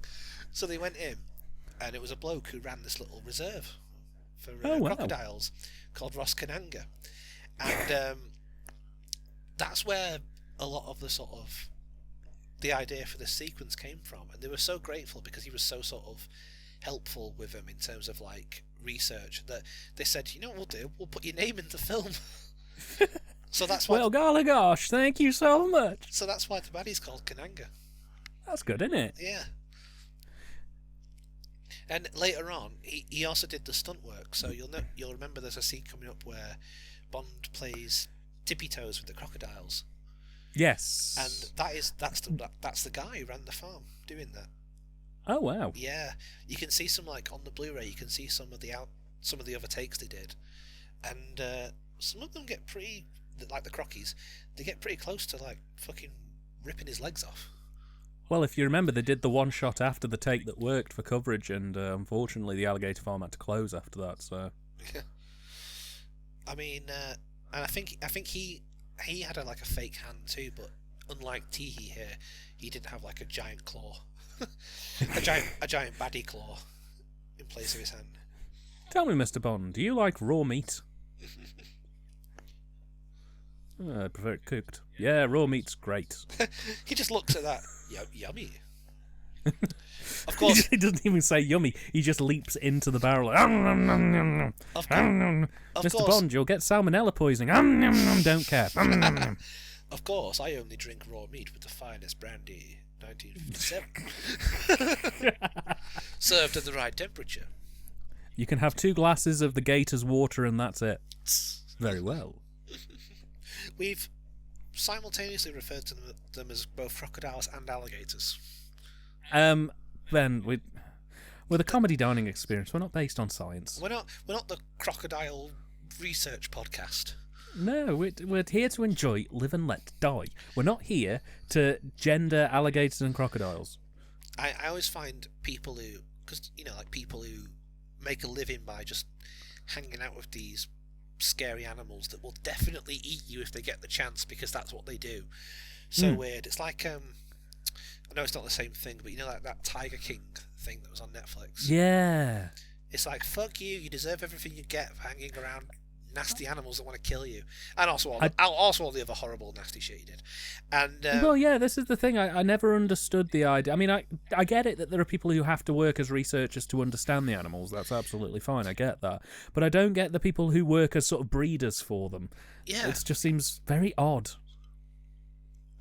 I mean, how do you wait? Do you wake up one morning and go, right, that's it, I want to work with the most is it like Arthur Putey? I want to work with lions from now on. Lion taming. I don't know, but like this Ross Kananga guy who ran this farm, I mean, like I was saying, he'd already lost his hand to one of them. Jeez. I would not go near any animal in my life. I wouldn't even go near a badger if that happened. No. But when I went to Florida, they had, this is not a joke or a comedy exaggeration, they had crocodile shows in McDonald's. What? Yeah, Florida, Orlando boasts. Did you know it boasts the largest McDonald's in the world? I mean, I was going to say, in fairness, if we had any Americans on the show today, they would not be surprised that there are alligators in Florida McDonald's. 4 floors of diabetes, and wow. Which basically that's what it was. I mean, actually, to be fair, 1 floor of it was a McDonald's, as in a place where you actually bought the food. The rest of it was just stuff like alligator shows and the like. Jesus. So the weirdest part was the alligator shows were held on the 4th floor. Yeah, so you see, which meant in the every time you see a close-up of his legs, that's the guy who ran the farm. Blimey. Because Roger Moore ain't fucking going near those things. They also got him in for the shot where the snake was going near his legs. He had very handsome feet. But yeah, they had alligator shows. I just thought it was just so bizarre. I mean, maybe the burgers were made out of them. I don't know. That would be nice. Apparently it tastes like chicken. See, I didn't assume that these were real alligators, I'll be honest with you, crocodiles. Oh no, you can see when he jumps on him. Well, I thought they were maybe like animatronic or something, like a puppet or something. No, they're realer than real. Because, like I say, you can see the other takes of it on the Blu-ray, and he did it about 4 or 5 times, and he only got it right. That one shot you see in the film is the only time he got it perfect. The rest of the time, he either tripped over on the last bit, and one of them started going for his leg, Yee. I mean, Jesus Christ. God. I like Croc the video game on the PlayStation 1. Oh, it's great. I love the theme tune. That's that's the closest I'll ever get to playing with those scary things. They actually burnt down his shack, you know. The alligator farm had to close after this. Do you mind if we... Maybe that was like, we'll put your name in the film and we'll burn your house down. Good deal? Hang on, sorry. I heard the bit about my name being in the film, but what were you saying about my house? Yeah, so we'll have your name in the film, big Hollywood film, and we'll burn your house down. And then we'll... Brilliant. And then we'll just burn your house down. So, about the farm... Wait. So, hang on, sorry. Did you say burn my house down? Yes, burn your house down. Now, do you mind jumping on your alligators for our film, please? But hang on a minute, I live in that house. Yes. So could you please jump on your alligators for our film, please? Why are they pouring gasoline over the panels of my house? And voice in the background and action. What? Don't pull the bridge away. Why is it on? Put my house out. And light fuses now, please. Oh, Jesus Christ, this was the only other thing that I didn't really much care for in this entire film. This boat chase scene is about 20 years too long. It does go on a bit, but, you know, it's... I mean, it's not as bad as Thunderball. No, it's not, but it's... I mean, I guess you could argue that there probably wasn't a lot of films that had to be boat chases in them, so it was probably quite a novelty. And plus, you've got to make these things 2 hours somehow. Which I argued you don't. I reckon you could probably have made this a really decent hour and 40-minute film and it would have been fab. It would have literally had nothing wrong with it. I think the film apart from all the things that are wrong with it. I think the film should have been longer. What, you want the work print cut that's like 6 hours? It's got more Sheriff JW in it. Oh, if anyone deserved a spin-off movie. You know, shoot it like Fargo. Sheriff Pepper is a funnier character than we've ever had in the series. He's the key. He holds it all together. Is this going to be David Lynch's secret 2021 Netflix show? Oh, there he is. JW. Well, gosh damn, bing bong bop bop dab doo dab dab. Gosh gang dilly dang ding bong Bobby Joe. Oh God. You're not thinking of doing the thing I think you're thinking of doing if you dang old digging do hound dog. They just turn into Dada-esque gut-ups when we do that. You start off in English, and then you end up in garbage, and then you end with a single English word again. And that's how it makes it funny. Then you end up doing Pigbin Josh. Basically. So, for example...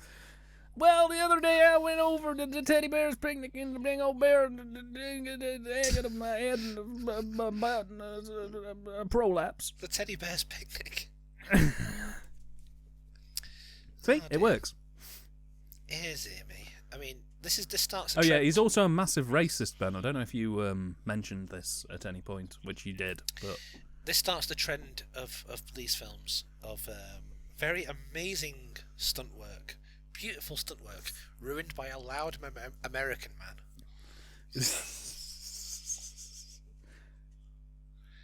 I loved him in Whoops Apocalypse. Ah, say, is Clifton James in that? Yes, he is. Oh. He actually plays a character very, very similar to JW, but they don't actually say his name is JW. They don't give him a name, but it is basically JW. That was very impressive. Well, that's incredible. Like, they flew a speedboat over a car. That's brilliant. And then it just cuts to, well, gosh damn, bang the mo. Dang old boat flew over my head and ding old dang my head and ding old shit myself. I didn't realise you had the scripts of the film in front of you.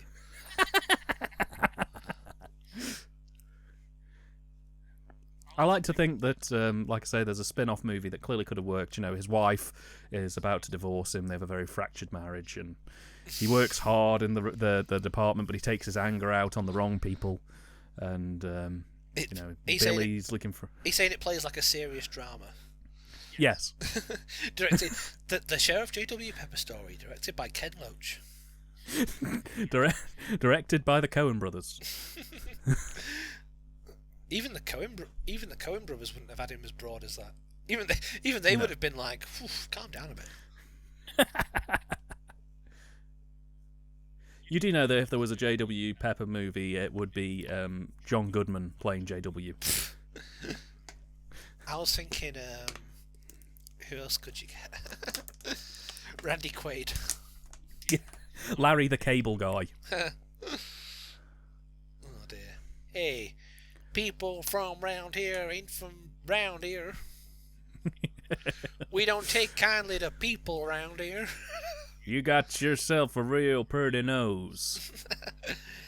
Hey, are you a person? Yes. We don't take kindly to those around here.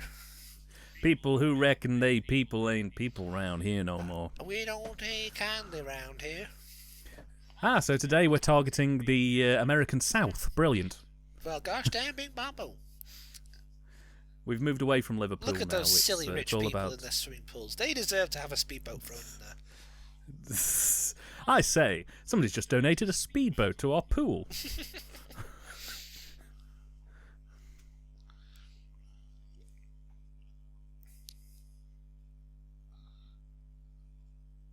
Yeah, this is going on a bit. It's good. This is he tells a story about this in his diary as well. Of there's a publicity photo from the film where the photographer wanted a shot of Roger Moore having a drink while there was an explosion going on behind him. Like I think later on, you know, when the boats blow up later on. Yeah. They were filming that, and the photographer was like, "I'd love to get a shot of you holding the drink while it's behind you.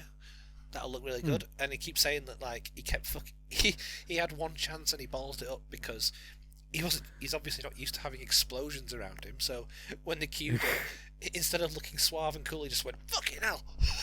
that was loud, wasn't it? Oh God. We laugh, but we would have both been exactly the same. No, I wouldn't. I'm very cool. I would have been like Roger there, just drove through a barricade. It's another thing I love about JW. He has a brother who has the fastest speedboat in the county, and he gets knocked out in 2 seconds. Faster, night boat. We've got to stop those starfish poachers. You don't have to yell, Michael. I'm all around you. Had this film been made 10 years later, John Candy would have been playing JW. I hope you realise. That would have been good. Well, you see, we were going to get James Bond, but a funny thing happened. He got away. Billy Bob got the fastest gosh damn boat in this boat. Gotta come on, brother Billy Bob. He got the fastest boat in the dang old big speedboat, man. The dang old boom, boom, boom, boom, boom, and party in my room. It's like jazz.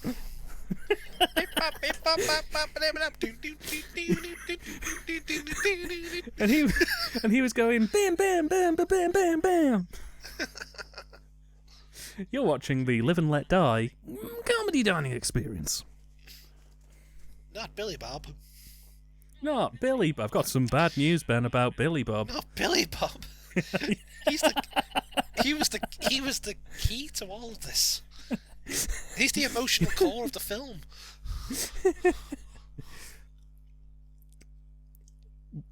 Well, that's just rude. I love the idea. How would he have ended up in the position of authority that he is when he's clearly mentally not well? I like to think that today was the day that broke him. Like every other day he was perfectly fine, and today was the day that... The day before he was like, I say, let's catch those criminals by Jove. Why he's English in the middle of Louisiana? Well, it would appear... Good day at work, honey? Yes, I caught 3 people going over 30. I was very happy about it. And then today he saw a speedboat go over his car and went, oh my God, what It was basically the plot of Falling Down, but with JW. They took her jobs. They took her job. Break I pulled over at the McDonald's to go get a big old cheeseburger. Dang old alligator 4th floor from the go down and ate my head. That alligator took our jobs. Oh my God, it's Estes Perkle. Look, a child wedding. Oh God. Hey Ben, I just saw you were in attendance there. She ruined my wedding. She became a woman today. She turned 12 years old.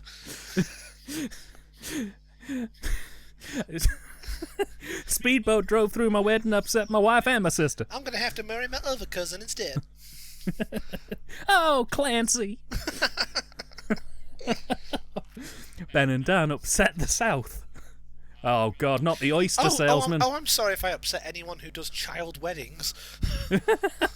The oyster salesman was played by David Byrne of the Talking Heads.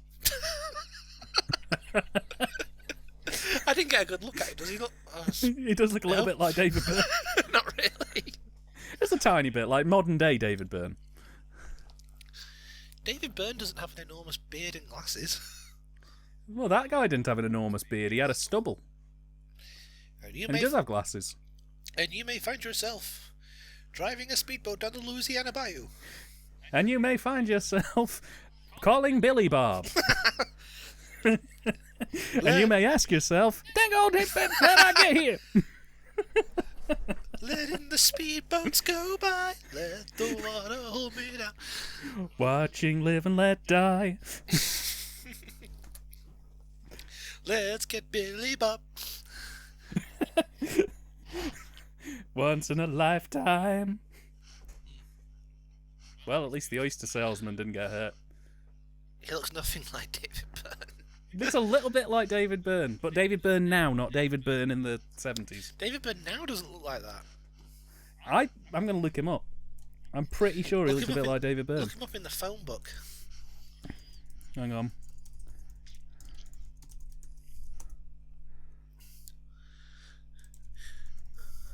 Right, well, Dan goes quiet as he tries to Google search her. It's okay, I'll fill. Nothing much is happening really. They're just sort of we're still on the speedboat bit. It's gone on a bit really, but you know, whatever. They must. Speedboat bit's still going. Speedboats aren't cheap, so I imagine that they would have had like what 5 or 6 speedboats. And it's certainly not slowing. They're not. Speedboats aren't cheap, Dan. They probably would just wanted to get their money's worth. I just sent you a picture of David Byrne. Now, basically, look at that picture. I sent it on WhatsApp. Look at that picture and imagine a stubble. But Dan, my phone's all the way over there. Ah, fine. I'll send it you over the Discord. Well, that means getting. There you go. That means getting up. No, it's on the Discord now. You can just click onto. I'll look at it later, and I'll agree with you maybe. It basically, that picture looks like the oyster salesman, but without a stubble. Wow. I'll take your word for it. Big old boat chase going on, and we're talking about whether the oyster man looks like David Byrne or not. Which he doesn't.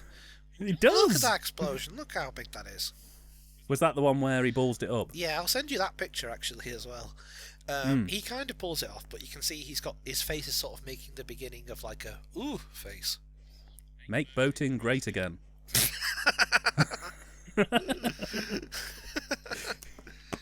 JW would have been a Trump supporter. He'd actually currently be out coughing on people as we speak. He'd be an anti-vaxxer, that's for sure.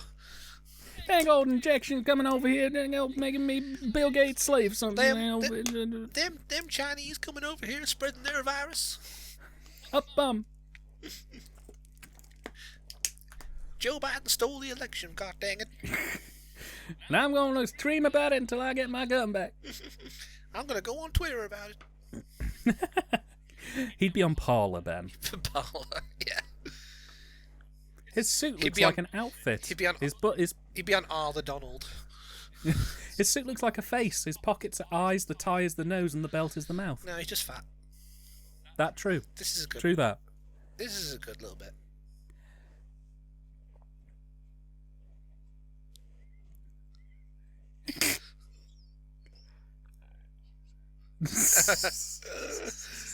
Oh god.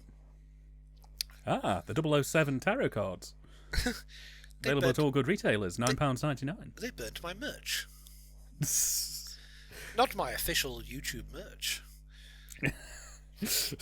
Thank you for watching Live and Let Die, and head over to the James Bond store.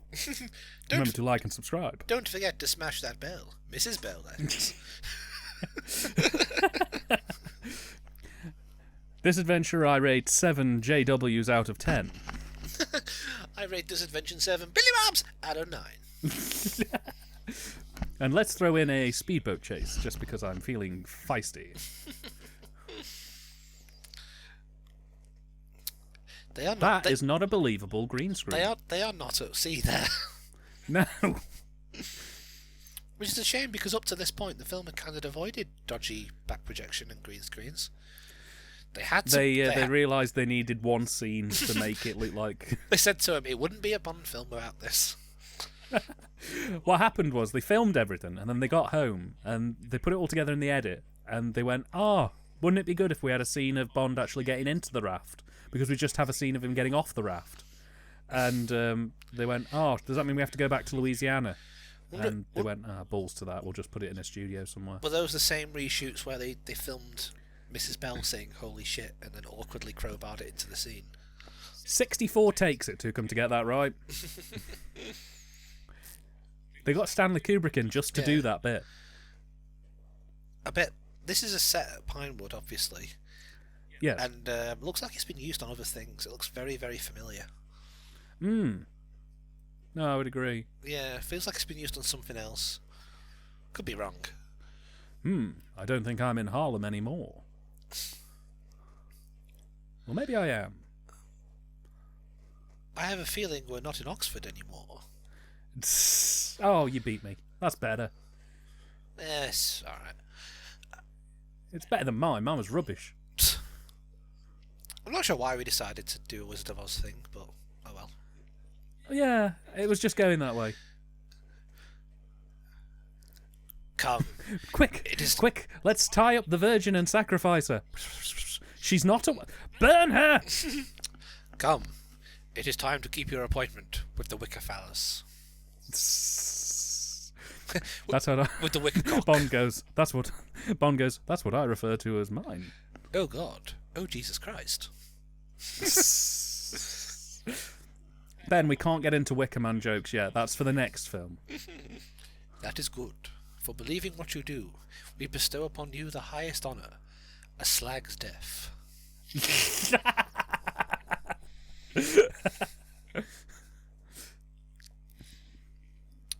because it has sacrifice in it, so Wicker Man. That's we can cover that. That's the thing there. Which toy snake shall I pick today? I know, the green one. I believe it. I'll go for this one. I think that's the same one Bond bought in the voodoo shop back in Harlem. I think it was, The Oak Hunt voodoo shop. So, why are they doing this? Because yes. Well, Kananga's he wants to kill her because he couldn't bone her, if you remember. That seems like a bit of an overreaction. Well, I mean, he is the baddie. Well, yeah. Hang on a minute. Snakes are majoritively made of iron. I can use my magnetic watch to pull it away. God, if only Bond hadn't taken my powers away with his cock, I could have made that snake explode. I don't get it. How can he hold long spiders, but I can't? She could just turn around and go, that's not real, mate. Fake, mate. Don't believe it.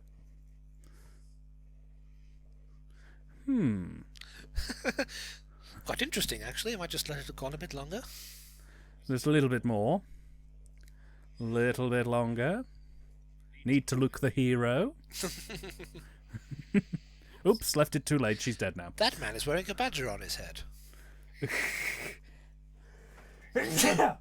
Whoa. Oh, that was well timed. I sneezed and the music stopped. The ginger one is here. The high priest.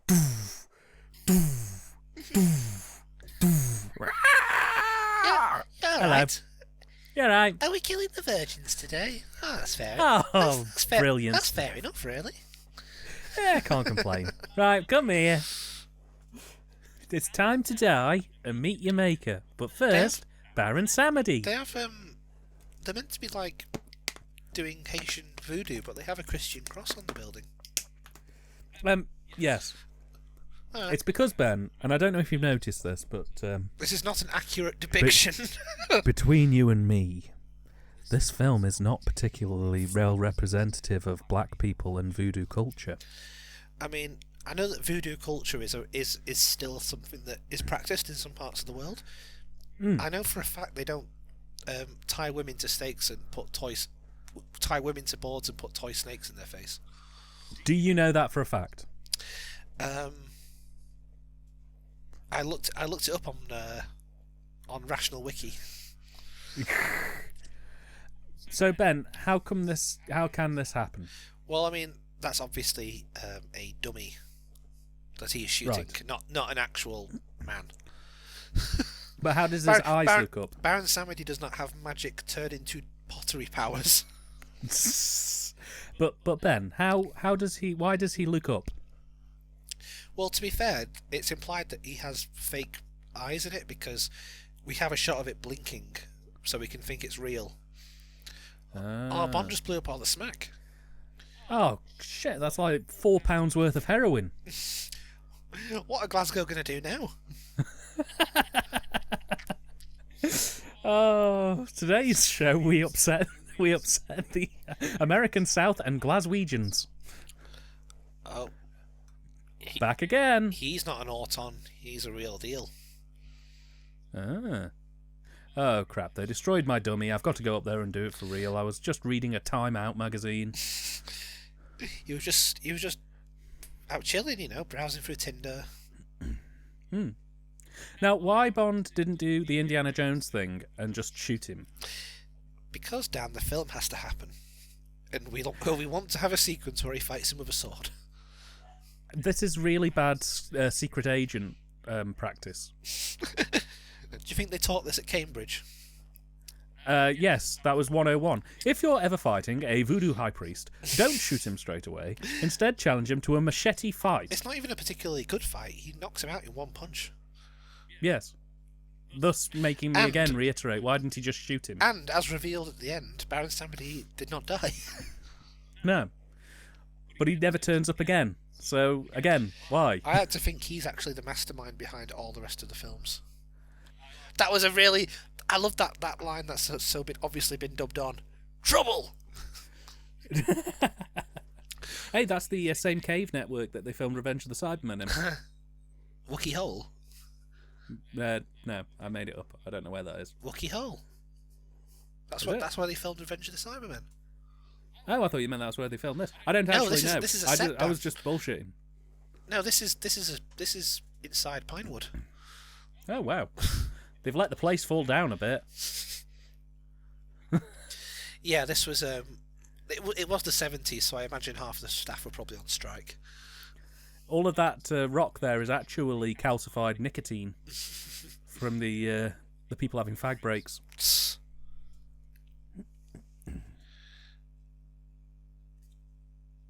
But yeah, I love it. The bit where it's dubbed on saying trouble. It's like, well, we know. Yes. Bond, he's here, mate. He's in a bit of a pickle.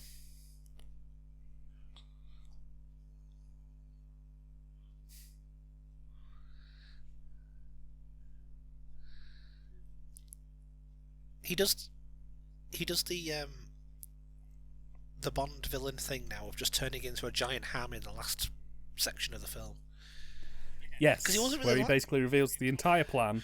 Well, he wasn't really like this before. He was very sort of like, the character was quite collected and calm and sort of like in control. But then in these last few scenes, he's like, Mr. Bond, come in, enjoy. He's very like, maybe it's because Bond has basically destroyed his plans by blowing up all the heroin. So maybe he's just kind of cracked. Oh, so it's right. This is the film then, right? Okay, so here's my pitch. Shit, I just Jesus knocked over all Christ. this stuff. Did you just smash a window? Just broke everything. You got very excited then. Tension here on. Oh, fuck, did it again. I bought a. Well, that gun is powered by a bike flask. I bought a hit flask the other day, and I've just sort of had it sat on my desk, and I went to pick it up, and as I picked it up, I knocked everything on my desk off. You got very excited. You're going to miss the Terror of the Auton scene where the couch expands. So here's my pitch, right? Him and J.W. Pepper, both insane, both on a road trip of Louisiana. J.W. Pepper wouldn't hang out with him. Are you one of them black Russians? That's exactly why it's a great buddy cop. It's like planes, trains, and automobiles, and they become friends at the end. They learn to put aside their differences. Yes. Or, for more entertaining purposes, they don't, and the end of the film is them just like literally trying to kill each other. See, that's my interpretation, like I say, of these scenes. Like, Kananga's plans are basically fucked at this point. He could just shoot Bond and then just get off, and then he could probably get away. He wouldn't actually face any action. He could probably just go and live on an island somewhere. But yeah, he's cracked, and he has sharks because he's a baddie, and that's what baddies have.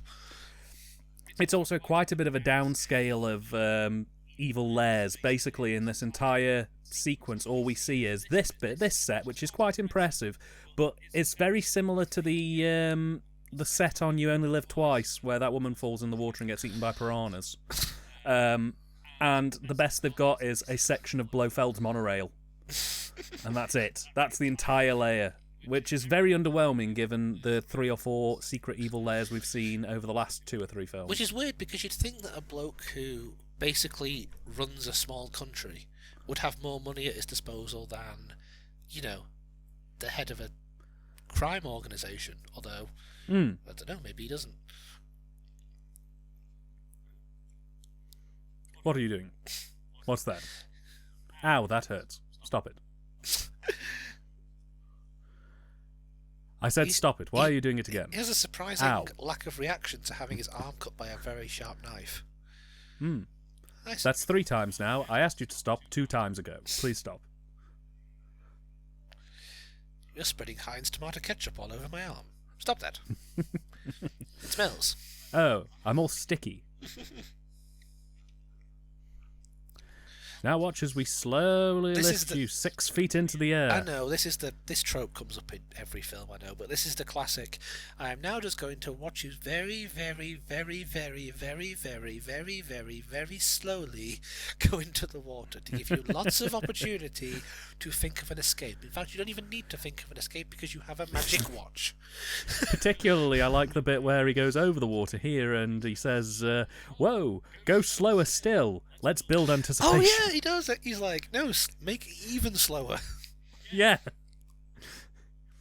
Boss, we can't go any slower than 0.01 of a mile an hour. Kananga's line might sort of have been, make it slower. We need to kill another 15 minutes before the credits roll.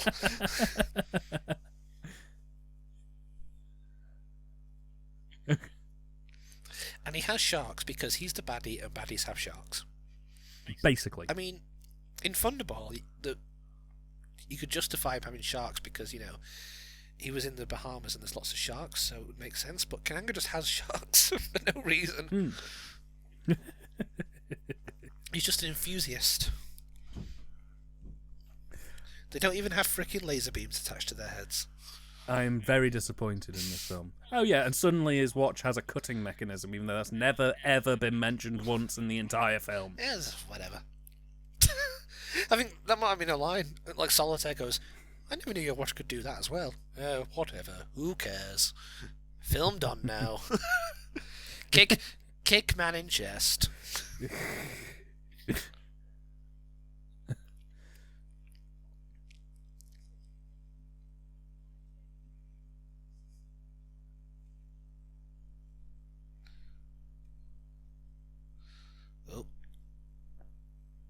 Judo chop. End film now. In water. Shark time. Sharky time. Bitey sharky boy. Stock footage time. Oh my god, it's scenes from Jaws 2. That might even just be footage from Thunderball, actually.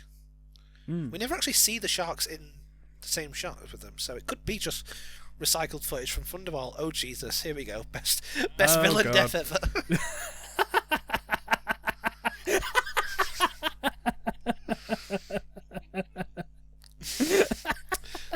The thing is, it happens so fast. Let's listen. Yes.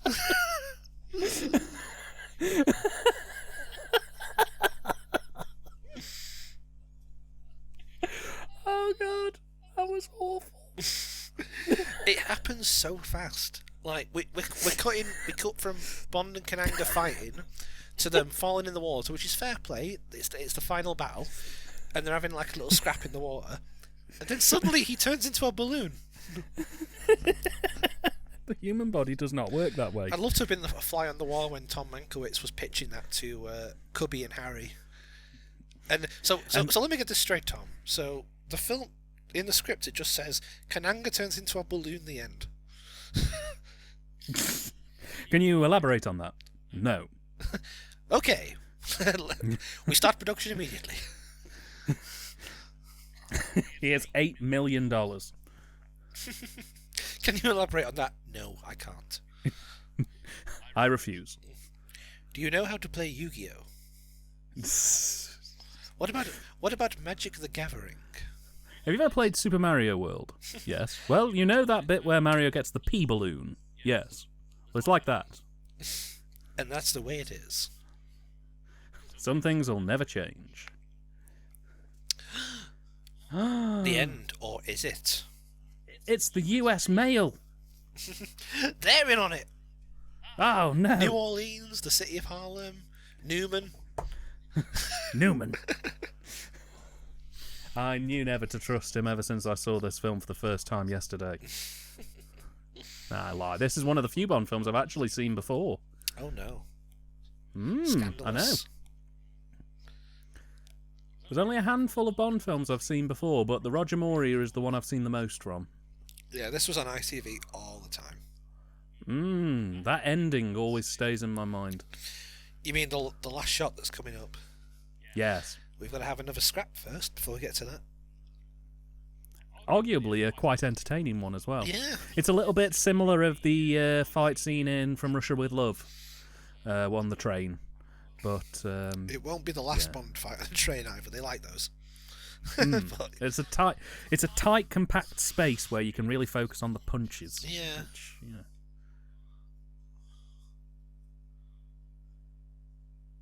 Oh my god, he's wearing sunglasses at night. Well, he's a baddie. Yeah, but how can he see? With his claw hand. Ah, right, okay. Has cameras in it. Oh no, Judo punch. My one weakness, a bunch of paper cards. Judo train table. Judo ladder in chest. I was just about to say again. That. Judo ladder. Again.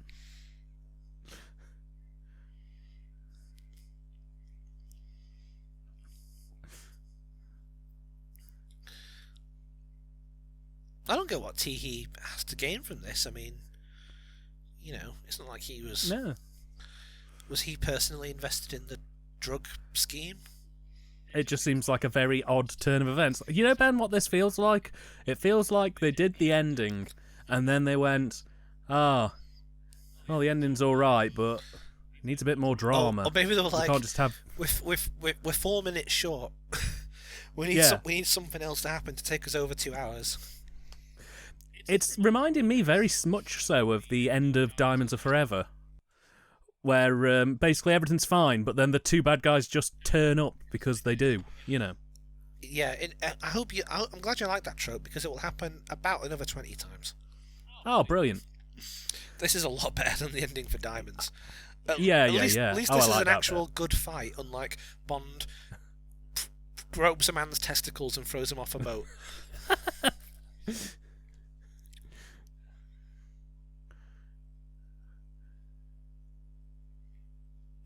Don't care. Asked, mate. I'm a bit busy. Sort it later.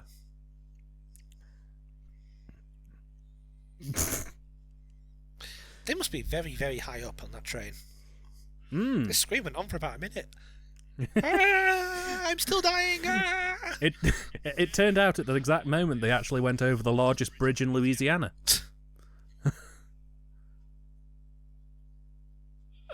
Yeah, that's how you end your film. Yeah. Brilliant. That's how every film should end. With It's great. Jeffrey Holder just laughing into the camera. Cut to flaming And skull. then suddenly his head erupts into a flaming skull. End every film that way. Funnily enough, this is how I've been ending all of the comedy dining experiences for the last 12 months. Special thanks to Budget Rent-A-Car. Oh, brilliant. Oh, were they out of money? Pulsar, the time computer. Oh, that was my favourite 80s kids show. Tarot cards by some guy. Yeah. Thanks to the New Orleans Police Department for not suing us. Jamaica Swamp Safari. That sounds fun. I'd love to work for the Jamaica Swamp. Actually, no, I wouldn't. That probably sounds quite dangerous. It does. I like how Sheriff Pepper is like fourth build, and he's in the film for about 10 minutes. Ben, when you ask somebody to tell them some facts about Live and Let Die, the first thing they say is JW. I'm a bit upset that the music wasn't recorded at Abbey Road. It feels like every George Martin thing should go there. James Bond will return. James Bond will return in The Man with the Golden Gun. Yes. And that was Live and Let Die. Absolute corker of a film. I've got no grief with that. No. I can sit up now.